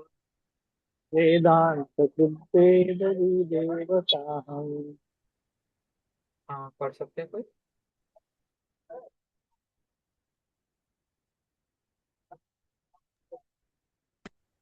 मैं पढ़ूं प्रभु जी? हरे माता जी कृष्ण पढ़। प्रभु, दंडवत प्रणाम। चरण प्रणाम पूजी। विचार है पढ़ने का तो पढ़ लीजिए आप। नहीं, माता जी पहले बोले, उनको ही पढ़ने दिए। ठीक है। मैं लेकिन पढ़ ठाकुर, आप पढ़िए, मैं पढ़ चुकी हूँ एक बार। आप हाँ पढ़िए। देखो, ठाकुर जी का सगरों सम्मान करना चाहते हैं। हरे कृष्ण, दंडवत। अनुवाद। मैं प्रत्येक जीव के हृदय में आसीन हूँ और मुझसे ही स्मृति, ज्ञान तथा विस्मृति होती है। मैं ही वेदों के द्वारा जानने योग्य हूँ। निसंदेह मैं वेदांत का संकलन करता तथा समस्त वेदों का जानने वाला हूँ। तात्पर्य। शिला प्रभुपाद की जय। परमेश्वर परमात्मा रूप में प्रत्येक जीव के हृदय में स्थित है और उन्हीं के कारण सारे कार्य प्रेरित होते हैं। जीव अपने विगत जीवन की सारी बातें भूल जाता है, लेकिन उसे परमेश्वर के निर्देशानुसार कार्य करना होता है, जो उसके सारे कार्यों का साक्षी है। अतएव वह अपने विगत कर्मों के अनुसार कार्य करना प्रारंभ करता है। इसके लिए आवश्यक ज्ञान तथा स्मृति उसे प्रदान की जाती है, लेकिन वह विगत जीवन के विषय में भूलता रहता है। इस प्रकार भगवान न केवल सर्वव्यापी है, अपितु वे प्रत्येक हृदय में अंतर्यामी भी है। वे विभिन्न कर्म फल प्रदान करने वाले हैं। वे न केवल निराकार ब्रह्म तथा अंतर्यामी परमात्मा के रूप में पूजनीय हैं, अपितु वे वेदों के अवतार के रूप में भी पूजनीय हैं। वेद लोगों को सही दिशा बताते हैं, जिससे वे समुचित ढंग से अपना जीवन ढाल सके और भगवान के धाम को वापस जा सके। वेद भगवान कृष्ण विषयक ज्ञान प्रदान करते हैं और अपने अवतार व्यास देव के रूप में कृष्ण की वेदांत सूत्र के संकलन करता है। व्यास देव द्वारा श्रीमद् भागवत के रूप में किया गया वेदांत सूत्र का भाष्य वेदांत सूत्र की वास्तविक सूचना प्रदान करता है। भगवान इतने पूर्ण हैं कि बद्ध जीवों के उद्धार हेतु वे उसके अन्न के प्रदाता एवं पाचक हैं, उसके कार्यकलापों के साक्षी हैं तथा वेदों के रूप में ज्ञान के प्रदाता हैं। वे भगवान कृष्ण के रूप में भागवत गीता के शिक्षक हैं। वे बद्धजीव द्वारा पूज्य हैं। इस प्रकार ईश्वर सर्व कल्याणप्रद तथा सर्व दयामय हैं। अंतः प्रविष्ट शास्ता जनानाम जीव ज्यों ही अपने इस शरीर को छोड़ता है कि इसे भूल जाता है, लेकिन परमेश्वर द्वारा प्रेरित होने पर वह फिर से काम करने लगता है। यद्यपि जीव भूल जाता है, लेकिन भगवान उसे बुद्धि प्रदान करते हैं, जिससे वह अपने पूर्व जन्म के अपूर्ण कार्य को फिर से करने लगता है। अतएव जीव अपने हृदय में स्थित परमेश्वर के आदेशानुसार इस जगत में सुख या दुख का केवल भोग ही नहीं करता है, अपितु उसे वेद समझने का अवसर भी प्राप्त करता है। यदि कोई ठीक से वैदिक ज्ञान पाना चाहे तो कृष्ण उसे अपेक्षित बुद्धि प्रदान करते हैं। वे किस लिए वैदिक ज्ञान प्रस्तुत करते हैं? इसलिए कि जीव को कृष्ण को समझने की आवश्यकता है। इसकी पुष्टि वैदिक साहित्य से होती है। यो असो सर्व वेदे गृह्यते, चारों वेदों वेदांत सूत्र तथा उपनिषदों एवं पुराणों समेत सारे वैदिक साहित्य में परमेश्वर की कृति का ज्ञान है। उन्हें वैदिक अनुष्ठानों द्वारा वैदिक दर्शन की व्याख्या द्वारा भगवान की भक्तिमय पूजा द्वारा प्राप्त किया जाता है। अतएव वेदों का उद्देश्य कृष्ण को समझना है। वेद हमें निर्देश देते हैं जिससे कृष्ण को जाना जा सकता है और उनकी अनुभूति की जा सकती है। भगवान ही चरम लक्ष्य है। वेदांत सूत्र में 1.14 में इसकी पुष्टि इन शब्दों में हुई है। तंतु तंतु समन्वयात मनुष्य 3 अवस्थाओं में सिद्धि प्राप्त करता है। वैदिक साहित्य के ज्ञान से भगवान के साथ अपने संबंध को समझा जा सकता है। विभिन्न विधियों को संपन्न करके उन तक पहुंचा जा सकता है और अंत में उस परम लक्ष्य श्री भगवान की प्राप्ति की जा सकती है। इस श्लोक में वेदों के प्रयोजन, वेदों के ज्ञान तथा वेदों के लक्ष्य को स्पष्ट परिभाषित किया गया है। जय गुरुदेव। हरे कृष्ण। धन्यवाद महावीर ठाकुर प्रभु की जय। ठीक है, बहुत अच्छा रहा। इसमें जैसे कि सर्वस्व चाहम हृदय सन्निविष्टो, भगवान यहाँ पर कहते हैं कि सभी के हृदय में मैं सन्निविष्ट मतलब आसीन हूँ। मत स्मृति और ज्ञानम अपोहनम च, और मुझसे ही स्मृति, ज्ञान और विस्मृति, ये तीनों हमसे ही आते हैं। वेदेश सर्वैर अहम एव वेद्यो, वेदों में जानने योग्य मैं ही हूँ। और वेदांत कृत मतलब क्या है? मैं वेदांत का संकलन करता, मतलब व्यासदेव के रूप में भगवान ने ही वेदांत का संकलन किया। और विदेव वेद विदेव चाहम, मतलब वेदों का ज्ञाता भी मैं ही हूँ, वेद विद। अभी आप सोच सकते हैं, या फिर यहाँ पर प्रभुपाद जी बता रहे हैं कि भगवान यहाँ पर यूं क्यों बोल रहे हैं कि मुझसे स्मृति ज्ञान और विस्मृति आती है। हम तो कभी भूलते ही नहीं।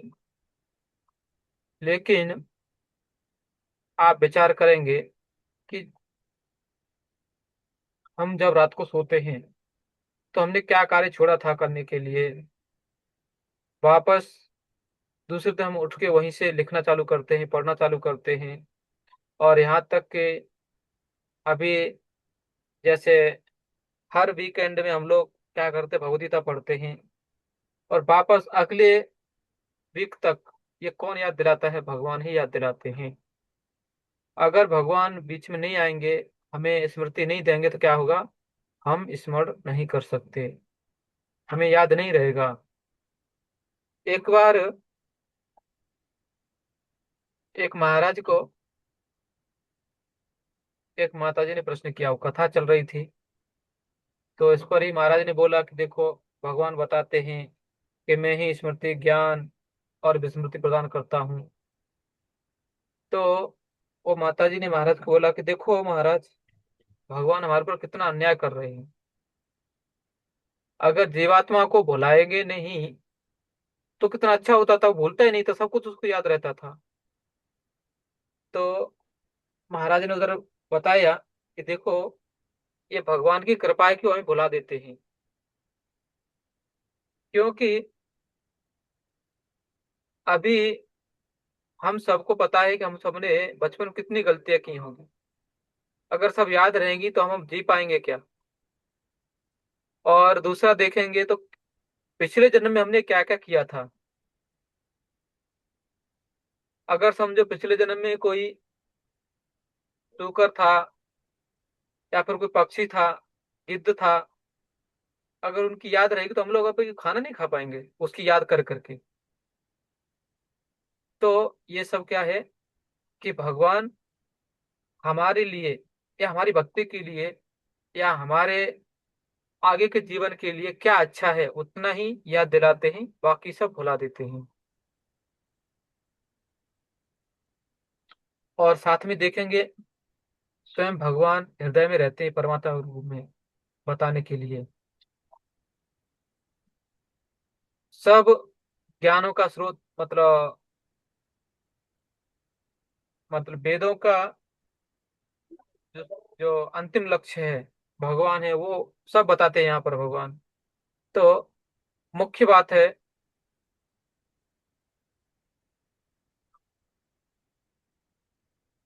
कि भगवान हमेशा ही भक्तों के हित के लिए, या फिर आप देखेंगे कि जो भी हम क्रियाकलाप करना चाहते हैं, सब भगवान ही हमें आरंभ करने की प्रेरणा देते हैं। यस, माता जी कुछ बोलना चाहती थी। जी प्रभु जी, प्रभु जी मैं ये कह रही थी, भगवान हमें सब बुलवा देते हैं, लेकिन जड़ भरत के केस में उसको क्या समझेंगे प्रभु जी? हाँ, क्योंकि वो भक्ति के अनुकूल है उसको याद रखते हैं। अभी उस समय उनको, उनका एक राज्य था, ये सब याद नहीं दिलाया उनको कि चलो हम क्या जाते जाते अपने राज्य में वापस जाते हैं। उधर नहीं गए वो। भक्ति के लिए जो अनुकूल था उनको याद रहा कि हमारा पतन किसी कारण रहा। अगर हमें भी भक्ति के अनुकूल है, वो भगवान याद रखते बस, बाकी सब भुलवा देते हैं। जैसे आपने भी शायद सुना होगा, लगभग हमने सुना था 2 साल पहले, एक भक्ति की माता जी को, मतलब ब्रह्मचारी थे, हमारा मित्र ही है वो, उनकी माँ को किसी कारण से, क्या बोलते, पूरे सब कुछ भूल गई वो। जीवन में कौन है, नाम क्या है, वो भी भूल गई सब कुछ। लेकिन और वो हॉस्पिटल में उस समय थी, तो अभी पता नहीं, मैं बहुत समय से अपडेट नहीं हुआ उनसे। तो उनको कोई भी जाके अगर हरे कृष्ण भक्त है तो क्या बोलते हैं, हरे कृष्ण माता जी, क्योंकि पहले से स्वभाव था, भक्त जो लोग मिलते थे, जो भी वहां मिलते थे उनसे, और या उनके आसपास के लोग जो भी उनको जानते थे, तो सब लोग हॉस्पिटल में जाते हैं, पता चलता है माता की तबीयत खराब है तो उनको पूछते हैं, हरे कृष्णा बोलते हैं। तो वो माता जी इतना सिर्फ सुनेगी, हरे कृष्णा तो पूरा बोलेगी, हरे कृष्णा कृष्णा कृष्णा हरे हरे, हरे राम राम राम हरे हरे। इतना ही बोलती है। ना उसका नाम पता, उसको नाम पूछेंगे वो खुद का नाम नहीं पता उसको, यहाँ क्यों आई वो पता नहीं उसको, उसके बेटे का नाम क्या है वो पता नहीं उसको। लेकिन कोई भी हरे कृष्णा बोलेगा, पूरा हरे कृष्ण मंत्र बोलेगी वो माता जी। इतना ही उसको याद है। तो ये क्या है, क्योंकि भक्ति के लिए वो अच्छा है। और इसलिए जो भी संस्कृत श्लोक अब अगर हम लोग पढ़ते हैं, वो कभी भी जल्दी हमारी मेमोरी से बाहर जाता नहीं है। इसलिए जितना हो सके श्लोक का पाठ करते रहना चाहिए, भगवान की स्तुति पाठ करते रहना चाहिए। अभी आप देखें गजेंद्र के बारे में, वो पहले राजा था, इंद्रदुम्न महाराज। वो राजा था, उसने उस समय भगवान की स्तुति की थी, भक्ति की थी। इसलिए वो हाथी के शरीर में था, फिर भी उसको भगवान की स्तुति याद आई वो, और वहां पर वो प्रार्थना करता है वो। तो जो संस्कृत श्लोक हैं या प्रार्थना है, वो कभी भी हमारी चेतना से ढक जाएंगे उस समय, कुछ समय तक। लेकिन जैसे ही हमें वो दुख ज्यादा होगा, तो अपने आप वो फिर से उछल के बाहर आ जाते हैं, और हम लोग फिर भगवान का प्रार्थना कर पाते हैं, जैसे अन्य भक्तों ने किया है। तो इसमें कोई बड़ी बात नहीं। और अगर समझो अभी कोई सूकर का जन्म, किसी को पिछला जन्म सूकर का था, उसको इस जन्म में अगर मनुष्य जन्म मिला और वो सब याद रहा, तो क्या होगा, वो जी नहीं पाएगा। तो ये क्या होता है, भगवान हमारे भलाई के लिए ही वो सब विस्मृति कराते हैं। और अगर हमें अच्छा उसका मतलब लाभ मिलेगा, तो उसको याद भी रखवाते हैं। और कई बार तो ऐसा देखा जाता है कि कुछ लोग हैं, किसी मतलब वो मरने के बाद भी अगले जन्म उनको याद रहता है कि हम वहां के थे, ऐसा था, वो लोग बताते हैं। तो लेकिन कितना बता पाते हैं वो लोग, कितना याद रहता है, जो अभी जरूरत है बस, उनके माता पिता कौन थे, उनके घर वाले कौन थे, कहाँ पर क्या है, सामान क्या क्या था, उतना ही बस, उससे ज्यादा कुछ बता नहीं पाते। ठीक है। जी प्रभु जी। प्रभु जी मैं ये कह रही थी, जैसे जीव जिस भी योनि में जाता है तो उसमें खुश रहता है, उससे बाहर निकलना नहीं चाहता। हम्म प्रभु जी इससे इससे क्या समझना? इससे हम समझ सकते हैं कि आप किसी भी स्थिति में रहो, ये जीवात्मा एडजस्ट कर ही लेता है बस। अभी आप सोचेंगे नहीं, इस धरती पर सबसे अच्छा कौन रहता होगा, राजा, है ना। सबसे सुख सुविधा उसको रहता है सबसे ज्यादा। राजा से भी ज्यादा सुविधा किसको रहता है, इंद्र को। इंद्रदेव भी स्वर्ग, जब उनको सूकर के जन्म में मतलब योनि में जन्म लेना पड़ा, और वहां पर नारद मुनि बोलते हैं उनको, चलो आप इंद्र के राजा हो, या कहाँ पड़े हो कीचड़ में। तो वो क्या बोलता है कि देखो हमारी कितनी सुंदर पत्नी है, बच्चे हैं, हमारे आज्ञाकारी हैं, उनकी तोतली बोली कितना अच्छा लगता है, और यहाँ पर कितना बड़ा ये गटर है, इधर मैं आराम से सोता रहूं, कोई डिस्टर्ब नहीं। तो अभी क्या बोलेंगे आप, वो राजा है, इंद्र है, उसकी हालत ये, तो हम लोग की क्या होगी। तो इस हाँ, तो इसलिए क्या होता है, जीव जिस स्थिति में रहता है ना, उसको वही आदत लग जाता है, कहीं भी रहो। इसलिए हमें अभी स्थिति अच्छी है बुरी है ये नहीं देखना चाहिए, ये देखना चाहिए हम भौतिक जगत के कीचड़ में पड़े हुए हैं बस। इससे यस प्रभु, कुछ बोल रहे हैं प्रभु। ठीक है, तो हम लोग अभी अगले श्लोक में चलते हैं। थैंक यू प्रभु जी। त्वामिमो पुरुषो लोके क्षरश्चाक्षर एव च, क्षर सर्वाणि भूतानि कूटस्थोऽक्षर उच्यते। प्रभु जी पढ़- पूछा। हाँ पढ़िए अंकल। अनुवाद। जीव दो प्रकार के हैं, च्युत तथा अच्युत। भौतिक जगत में प्रत्येक जीव च्युत क्षर होता है और आध्यात्मिक जगत में प्रत्येक जीव अच्युत अक्षर कहलाता है। तात्पर्य। जैसे कि पहले बताया चुका है, भगवान ने अपने व्यासदेव अवतार में ब्रह्म सूत्र का संकलन किया। भगवान ने यहाँ पर वेदांत सूत्र की विषय वस्तु का सार संक्षेप दिया है।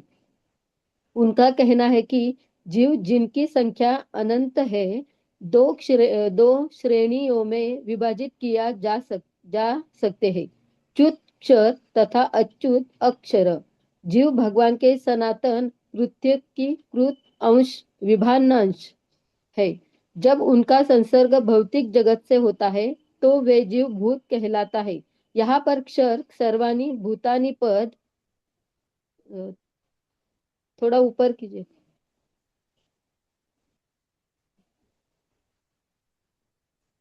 प्रयुक्त हुआ है, जिसका अर्थ कि जीव च्युत है। लेकिन जो जीव परमेश्वर से एकत्व स्थापित कर लेते हैं वे अच्युत कहलाते हैं। एकत्व का अर्थ यह नहीं है कि उनकी अपनी निजी सत्ता नहीं है, बल्कि यह कि दोनों में विभिन्नता नहीं है। वे सब सृजन के प्रयोजन को मानते हैं। निस्संदेह आध्यात्मिक जगत में सृजन जैसे कोई वस्तु नहीं है, लेकिन चूंकि जैसा कि वेदांत सूत्र में कहा गया है, भगवान समस्त उद्धवों के स्रोत है। अतएव यहाँ पर जिस विचारधारा की व्याख्या की गई है, भगवान श्री कृष्ण के कथानुसार जीवों के दो श्रेणियां हैं। वेदों में इसके प्रमाण मिलते हैं। अतएव इसमें संदेह करने का प्रश्न नहीं।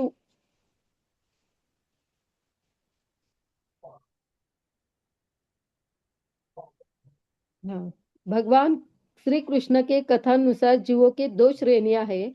वेदों में इसके प्रमाण मिलता है, अतएव इसमें संदेह करने का प्रश्न नहीं उठता। इस संसार में संघर्षरत सारे जीव मन तथा 5 इंद्रियों से युक्त शरीर वाले जो परिवर्तनशील है। जब तक जीव बद्ध है तब तक उसका शरीर पदार्थ के संसर्ग में बदलता रहता है। चूंकि पदार्थ बदलता रहता है, इसीलिए जीव बदलते प्रतीत होते हैं। लेकिन आध्यात्मिक जगत में शरीर पदार्थ से नहीं बना है, अतएव उसमें परिवर्तन नहीं होता। भौतिक जगत में जीव 6 परिवर्तनों से गुजरता है: जन्म, वृद्धि, अस्तित्व, प्रजनन, क्षय तथा विनाश। ये भौतिक शरीर के परिवर्तन है, लेकिन आध्यात्मिक जगत में शरीर परिवर्तन नहीं होता। वहां न जरा है, न जन्म है, न मृत्यु है। वे सब एकावस्था में रहते हैं। क्षर सर्वभूतानि, जो भी जीव, आदि जीव ब्रह्मा से लेकर शूद्र चींटी तक भौतिक प्रकृति के संसर्ग में आता है, वह अपना शरीर बदलता है। अतएव ये सब क्षर या च्युत है, किंतु आध्यात्मिक जगत में वे मुक्त जीव सदा एकावस्था में रहते हैं। धन्यवाद माता तो। हरे कृष्ण। तो इसमें 2 प्रकार के जीवों के बारे में बताया गया है। द्वाविमो पुरुषो लोके, मतलब इस लोक में 2 तरह के लोग हैं। क्षर साक्ष एवच। क्षर मतलब चित्त, जो अपने मूल स्वभाव से भटक चुके हैं, गिर चुके हैं। और दूसरे हैं अक्षर, मतलब अच्युत, जो भटकते नहीं हैं। जैसे बद्ध जीव और मुक्त जीव आप बोल सकते हैं। क्षर सर्वाणी भूतानी, जो सर्वाणी भूतानी मतलब जहां पर जो भी जीव दिख रहे हैं वो कौन है? वो पतित जीव है, च्युत जीव है, जो इस धरती पर मतलब पतित हो चुके हैं वो लोग। बद्ध जीव बोल सकते हैं उनको। कूटस्थोक्षर उच्चते, और जो आध्यात्मिक जगत में वो सभी सभी जीवात्मा कौन है? अच्युत हैं। वो शुद्ध भक्त हैं, वो लोग मुक्त हैं जीव। तो इसमें कई बार हम लोग एक देख सकते हैं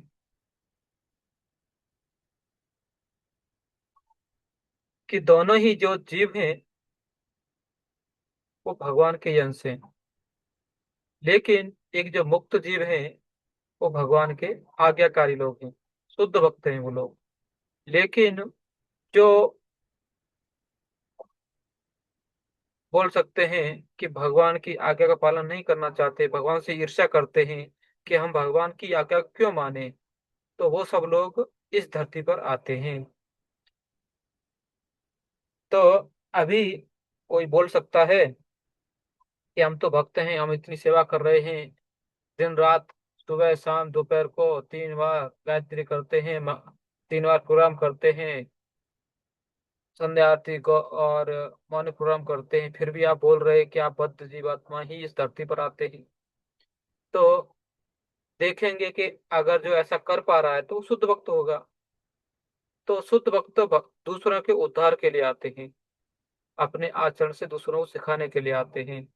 तो जैसे कई बार एक उदाहरण देते हैं सब भक्त लोग, जो आपने भी शायद सुना होगा, या जो दूसरों को प्रचार करते हैं उन्होंने बोला भी होगा, कि जैसे कोई जेल में कोई जेलर आता है और वहां पर कैदी भी आता है। तो जेलर या जो प्रधानमंत्री, वो लोग आ रहे वहां पर जेल में, वो क्या करते हैं, सिर्फ जेल को देखने के लिए आ रहे।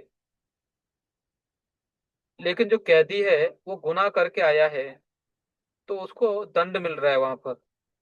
तो दोनों ही, भले ही वो जेल में हैं, जेल में आए हुए हैं, लेकिन दोनों का मतलब आना वहां पर, एक तो क्या है, एक को जबरदस्ती उधर रखा गया है, और एक क्या है, अपनी इच्छा से आया हुआ है। जो अपनी इच्छा से आया वो कभी भी अपनी इच्छा से जाएगा। लेकिन जो जेल में किसी कारणवश, दूसरा किसी गुनाह के कारण आया है तो उसको क्या है, जितने दिन का उसको सजा रहेगा वो भुगतने के बाद बाहर निकलेगा। वैसे ही इस संसार में हम भी हैं। तो हम तो क्या है, पतित जीव हैं, जो हमारे उद्धार के लिए श्री गुरु महाराज आते हैं, या बाकी प्रभुपाद जी शिष्य लोग हैं, या बाकी जो शुद्ध भक्त हैं, वो लोग हमारे उद्धार के लिए आते हैं। हम लोगों को प्रेरणा देते हैं कि देखो आप लोग भी ऐसे रहोगे, ऐसा कार्य करेंगे, तो आप भी भगवत धाम जाएंगे, इस संसार से मुक्त हो जाएंगे। और यहाँ पर दूसरा है कि इस भौतिक जगत में जो शरीर है उसके 6 परिवर्तन होते हैं, जिनसे हर जीव को गुजरना ही पड़ता है। तो उदाहरण के लिए देख सकते हैं कि देखो, कोई पेड़ वगैरह रहता है तो पहले उसको क्या है, उसको, जैसे आम है तो आम की गुठली क्या करते हैं हम लोग, धरती में लगाते हैं, और उससे वो पेड़ का जन्म होता है। अभी छोटा ही है तो उसकी सुरक्षा करते हैं बड़े होने तक, उसकी वृद्धि होने तक।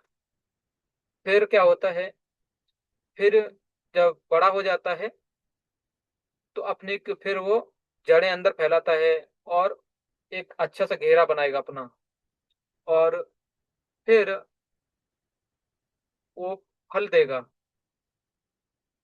और एक समय जब जब वो उसका एज एज समझ सकते हो जाएगा, तो फिर क्या होगा, धीरे धीरे उसकी डाली वगैरह टूट टूट के गिरेंगे, अपने आप कमजोर होते जाएगा, और अंत में क्या होगा, एकदम सूख जाएगा, विनाश हो जाएगा उसका। तो ये 6 जीवात्मा के, या इस शरीर के बोल सकते हैं आप, या जो भी जीवित प्राणी है उसमें 6 परिवर्तन होते ही हैं। तो हमें, या हमारा उद्देश्य इन 6 परिवर्तनों से डरने का नहीं, मतलब होना चाहिए कि हम, देखो अभी हमें बुढ़ापा आने वाला है, या फिर बोल लेंगे कि देखो, नहीं नहीं, अभी हमें मृत्यु भी आएगी। तो उससे हमें विचलित नहीं होना चाहिए, क्योंकि शरीर की स्वाभाविक अवस्था है। जैसे आपको हर रोज सुबह भूख लगता है, प्यास लगता है, वैसे ही ये भी क्या है, शरीर का परिवर्तन है, हो जाएगा, उसमें क्या है, फिर दूसरा शरीर मिलेगा। अगर शुद्ध भक्त हो गए तो भगवत धाम जाएंगे, बस। तो इसलिए इनसे भक्त घबराना नहीं चाहिए भक्त को। ठीक है, अगला श्लोक। उत्तम पुरुषस्त्वन्य उत्तम पुरुष तत्वन्य पारमात्मेत्य उदाहृता परमात्मेत्य उदारतः यो लोकत्रयमाविश्य यो लोकोत्रयमाविश्य बिभत्य व्यय ईश्वरः। वय ईश्वरः। कोई भक्त पढ़ सकता है?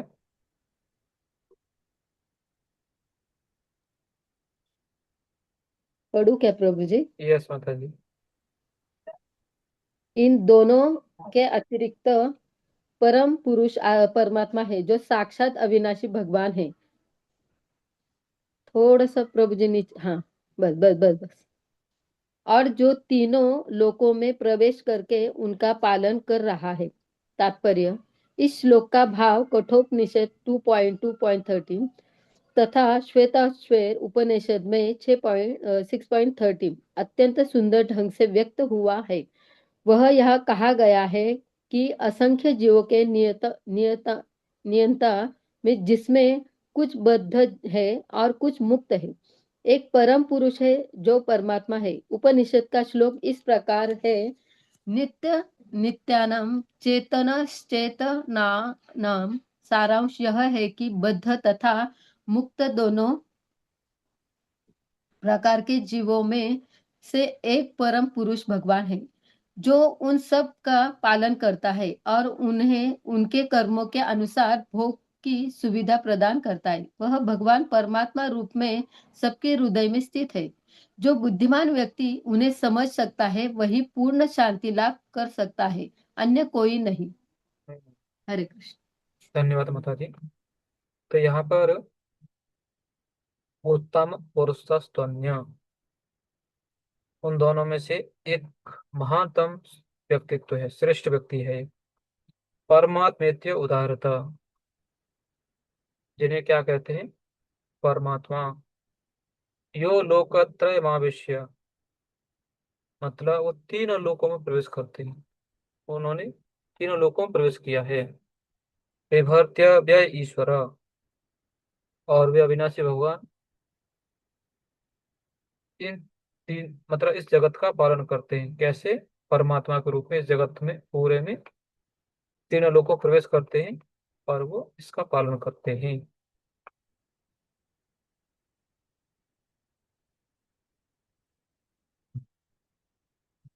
तो इसलिए कई जो शुद्ध भक्त लोग होते हैं, अगर उनको कोई भक्त या कोई बाहर का व्यक्ति जो भक्त नहीं है या उनको कहीं भी कोई तकलीफ देता है, तो या कई बार हमने सुना, आपने भी सुना होगा, हमने भी सुना है कि जो शुद्ध भक्त रहते हैं या गुरु महाराज रहते हैं, अगर उनको कोई भक्त कुछ बोलता है, बाहर का व्यक्ति कुछ बोलता है, तो उससे वो भक्त लोग क्या करते हैं? भगवान से प्रार्थना करते हैं, परमात्मा से प्रार्थना करते हैं कि उसको आप सद्बुद्धि दीजिए ताकि वो भक्ति में आगे बढ़ सके।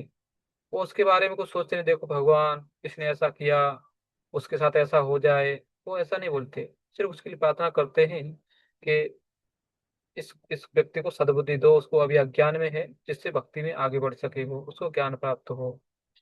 तो हमें भी ऐसा भी उस भक्त के बारे में जिसने हमारे प्रति कुछ अपराध किया है प्रार्थना करना चाहिए, जिससे भगवान उस पर कृपा करें।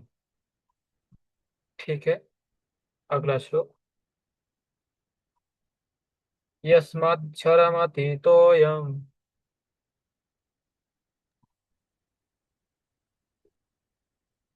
अक्षरादपि चोत्तमा,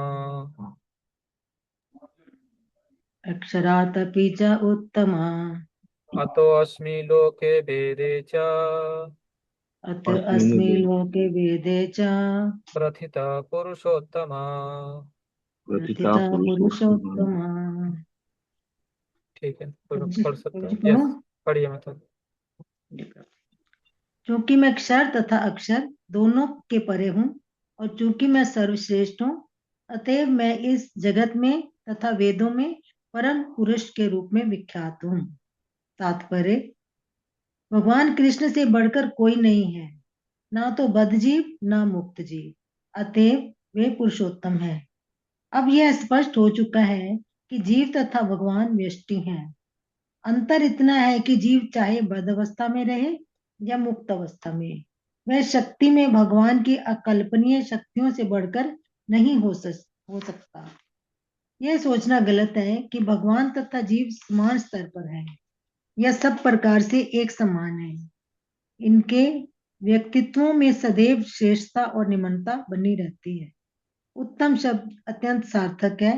भगवान से बढ़कर कोई नहीं है। लोके शब्द पौरुष आगम स्मृति शास्त्र में के लिए आया है। जैसा कि निरुक्ति कोश में पुष्टि की गई है, लोकत्य वेदो वेदार्थ अन्येन, वेदों का प्रयोजन स्मृति शास्त्रों में विवेचित है। भगवान के अंतर्यामी परमात्मा स्वरूप का भी वेदों में वर्णन हुआ है। निम्नलिखित श्लोक वेदों में छांदोग्य उपनिषद 8.12.3 आया है। ताव द्वेष संप्रसादो अस्मात् शरीर रात समुत्थाय परम ज्योति रूपम संपद्य स्वेन रूपेण अभिनिष्पद्यते स उत्तम पुरुष। शरीर से निकलकर परम आत्मा का प्रवेश निराकार ब्रह्म ज्योति में होता है, तब वे अपने इस आध्यात्मिक स्वरूप में बने रहते हैं। यह परमात्मा ही परम पुरुष कहलाता है। इसका अर्थ ये हुआ कि परम पुरुष अपना आध्यात्मिक तेज प्रकट करते तथा प्रसारित करते रहते हैं, और यही चरम प्रकाश है। उस परम पुरुष का एक स्वरूप है अंतर्यामी परमात्मा।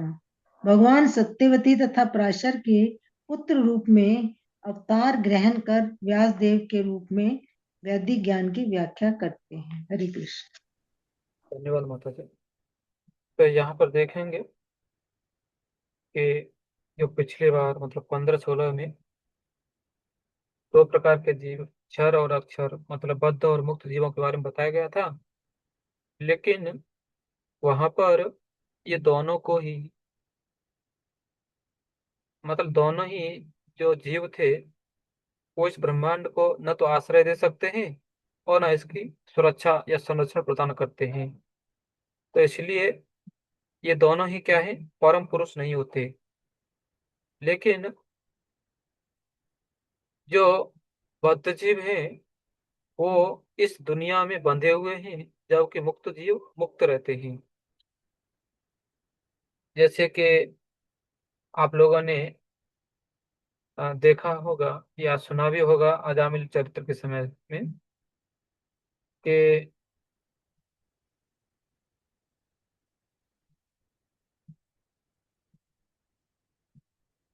वहां पर जो यमदूत आए थे उनको यमराज ने भेजा था। लेकिन फिर बाद में नारायण शब्द लेने से वहां पर विष्णुदूत आए, जो उनको भगवान विष्णु ने नहीं भेजा। वो अपने कर्तव्य से बंधे हुए थे, मतलब वो स्वतंत्र है। वो क्योंकि वो मुक्त जीवात्मा है, वो जो भी इस संसार के नियम हैं उनको सब पता रहते हैं। वो मुक्त जीवात्मा है और स्वच्छंद रहते हैं। लेकिन फिर भी वो क्या करते हैं, भगवान के हित में ही, भगवान के अपने लोगों को जो कष्ट होता है उसे बचाने के लिए, क्योंकि उनको भगवान का स्वभाव पता रहता है कि भगवान का स्वभाव क्या है, भगवान की इच्छा क्या है, उसके अनुसार ही वो कार्य करते हैं। तो वो लोग क्या रहते हैं, मुक्त रहते हैं। वो बंधे हुए नहीं रहते, किसी की आज्ञा के अंडर नहीं रहते कि भाई आपको इनको फॉलो करना है, जो बोले वो करते रहना नहीं। जैसे कि आ, अपने जो यमदूत रहते हैं वो लोग क्या करते हैं, उनको यमराज के आज्ञा का पालन करना रहता है। जो बोलेंगे उनको लेके आओ तो लेके आना पड़ता है। लेकिन विष्णुदूतों का ऐसा नहीं रहता। ठीक है, अगला श्लोक। यो मामेव सम्मूढ़ो यो मामेव सम्मूढ़ो जानाति पुरुषोत्तमम् जानान्ति पुरुषोत्तमम् स सर्वविद् भजति माम् सर्वविदित माम सर्वभावेन भारत। सर्वभावेन भारत। हाँ, एक वक्त पढ़ सकते हैं। पढ़िए माता जी।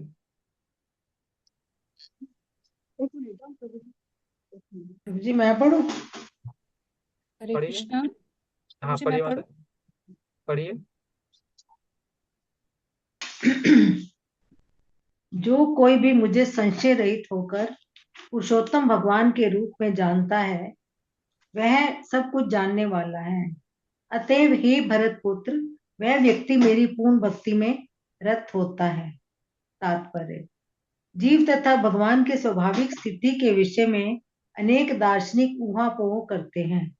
इस श्लोक में भगवान स्पष्ट बताते हैं कि जो भगवान कृष्ण को परम पुरुष के रूप में जानता है, वह सारी वस्तुओं का ज्ञाता है। अपूर्ण ज्ञाता परम सत्य के विषय में केवल चिंतन करता रहता है, जबकि पूर्ण ज्ञाता समय का अपव्यय किए बिना सीधे कृष्ण भावना अमृत में लग जाता है, अर्थात भगवान की भक्ति करने लगता है। संपूर्ण भगवत गीता में पग पग पर इस तथ्य पर बल दिया गया है। फिर भी भगवत गीता के ऐसे अनेक कट्टर भाष्यकार हैं जो परमेश्वर तथा जीव को एक ही मानते हैं। वैदिक ज्ञान श्रुति कहलाता है, जिसका अर्थ है श्रवण करके सीखना। वास्तव में वैदिक सूचना कृष्ण तथा उनके प्रतिनिधियों जैसे अधिकारियों से ग्रहण करनी चाहिए। यहाँ कृष्ण ने हर वस्तु का अंतर सुंदर ढंग से बतलाया है, अतएव इसी सोच से सुनना चाहिए। लेकिन केवल शुक्रों की तरह सुनना पर्याप्त नहीं है। मनुष्यों को चाहिए कि अधिकारियों से समझे, ऐसा नहीं कि केवल शुष्क चिंतन ही करता रहे। मनुष्य को विनीत भाव से भगवत गीता से सुनना चाहिए कि सारे जीव सदैव भगवान के अधीन है। जो भी इसे समझ लेता है, वह श्री कृष्ण के कथा अनुसार वेदों के प्रयोजन को समझता है, अन्य कोई नहीं समझता। भजती शब्द अत्यंत सार्थक है। कई स्थानों पर भजती का अर्थ संबंध भगवान की सेवा के अर्थ में व्यक्त हुआ है। यदि कोई व्यक्ति पूर्ण कृष्ण भावना अमृत में रहता है, अर्थात भगवान की भक्ति करता है, तो यह समझना चाहिए कि उसने सारा वैदिक ज्ञान समझ रख लिया है। वैष्णव परंपरा में यह कहा जाता है कि यदि कोई कृष्ण भक्ति में लगा रहता है, तो उसे भगवान को जानने के लिए किसी अन्य आध्यात्मिक विधि की आवश्यकता नहीं रहती। भगवान की भक्ति करने के कारण वह पहले से ही लक्ष्य तक पहुंचा रहता है। वह ज्ञान की समस्त प्रारंभिक विधियों को पार कर चुका होता है। लेकिन यदि कोई लाखों जन्मों तक चिंतन करने पर भी इस लक्ष्य पर नहीं पहुंच पाता कि कृष्ण ही भगवान है, उनकी शरण ग्रहण करनी चाहिए, तो उसका अनेक जन्मों का चिंतन व्यर्थ जाता है। हरे कृष्ण। धन्यवाद माता जी। तो यहाँ पर पहले तो था कि योगी लोग हैं, उनके उपास्य कौन है? परमात्मा है, सबके हृदय में रहते हैं। इसलिए योगी क्या करते हैं? ध्यान में लगे रहते हैं, बस परमात्मा ध्यान करते हैं। लेकिन उसके आगे यहाँ पर क्या है कि अब कृष्ण भक्त क्या सोचता है, या जो कृष्ण के बारे में कोई मतलब उनकी पूजा करना चाहता है, तो वो लोग कैसे करते, कैसे रहते हैं? तो अभी भगवान कृष्ण के बारे में यहाँ पर चर्चा कर रहे हैं। तो पहला था यो मामेव सम्मूढ़ो जानाति पुरुषोत्तम, कि जो कोई मुझे संशय रहित होकर पुरुषोत्तम भगवान के रूप में जानता है। पहले क्या था? परमात्मा के बारे में था, लेकिन अभी भगवान के बारे में जानता है। स सर्वविद भजति माम, वह सब कुछ जानता है और वह मेरी भक्ति करता है सर्व भावेन भारत, पूर्ण रूप से। हे भरत पुत्र। ओके, चले चले मत। हरे कृष्णा। तो इसमें आप देखेंगे एक शब्द आता है कि जो भगवान पूर्ण पुरुष भगवान को रूप में जानता है, वो क्या करता है? सर्वविद भजति माम, वो सब कुछ जानता है और जानने के बाद क्या करता है? वो भक्ति करता है। तो यहाँ पर जैसे कि प्रभुपाद जी बोलते हैं कि जीव और भगवान की स्वाभाविक स्थिति के विषय में अनेक दार्शनिक उहापोह, मतलब अलग अलग विचार हैं लोगों के कि वास्तविक क्या है। तो परमात्मा को जानना वास्तविक है, जिसमें सिर्फ उनका चिंतन किया जाए और ये पूरा ब्रह्मांड उनका शरीर है ऐसा माना जाए, या फिर भगवान कृष्ण के बारे में जाना जाए, और उनकी पूजा अर्चना की जाए। तो ये सब क्या होता है कि उनकी अलग अलग चिंता रहती है कि भाई ये ठीक है या ये ठीक है। लेकिन जो भक्त रहता है उसको पहले से ही पता है कि नहीं, भगवान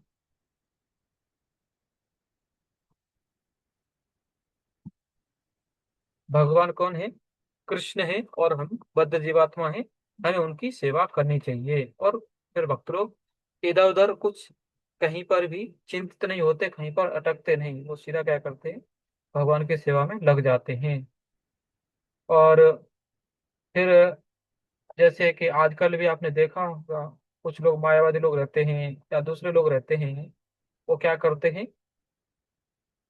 भगवद गीता पर, भागवतम पर भी अलग अलग अपनी टीका टिप्पणी लिखते हैं, जो कि न तो भगवान और न भक्तों के बारे में रहती है। इधर प्रभुपाद जी बताते हैं कि वो परमेश्वर तथा जीव को एक ही मानते हैं। ऐसे क्या होते हैं, अनेक कट्टर भाष्यकार हैं। लेकिन अभी वो ऐसा क्यों मानते हैं, वो कहाँ पर भ्रमित हुए सब, तो हमें दोनों पता होगा तो हम क्या, हम भ्रमित नहीं होंगे। कभी अगर कोई वक्त बोलेगा कि देखो हम वही हैं, कुछ लोग देखो आपने सुना होगा सो हम बोलते हैं, स अहम, हम भी वही हैं। मतलब हाँ, एक तरह से देखेंगे तो हम भी वही हैं। हम भी कौन है, भगवान के ही अंश हैं। जीव भी क्या है, भगवान का ही अंश है। वो भी सच्चिदानंद है, भगवान भी सच्चिदानंद है। लेकिन भगवान कौन है, वो इस संसार को चलाते हैं, संरक्षण देते हैं, पालन करते हैं। लेकिन जो जीव रहता है वो न तो संरक्षण दे सकता है, न इसका पालन कर सकता है। तो इसलिए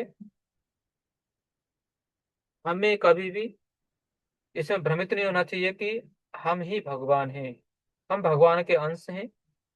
जैसे आप देखेंगे तो अगर एक गिलास पानी है उसका पी सकते हैं, और जो पूरा समुद्र है पानी का, उसमें आप किधर जाएंगे पता नहीं। अगर उधर बड़ा सा पानी का जहाज भी जाएगा तो वो भी तैर जाता है, और अगर डूबता है तो पता भी नहीं चलता कहाँ गया वो।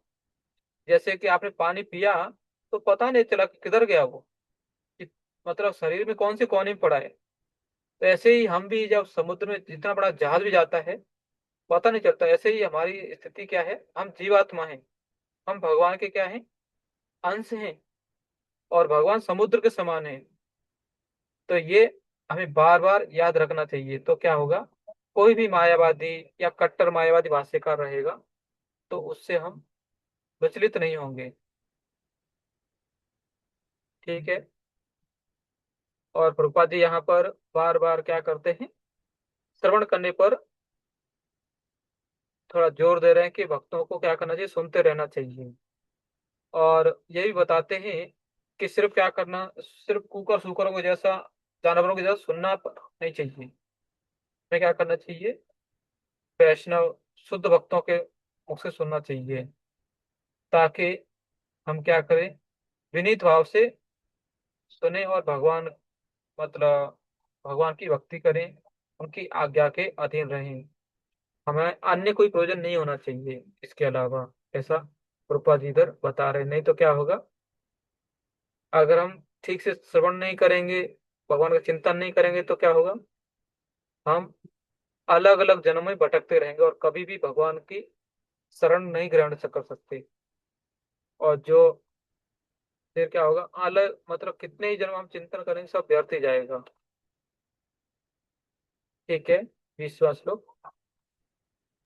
इति गुह्यतमं शास्त्रम् इति गुह्यतम शास्त्रम्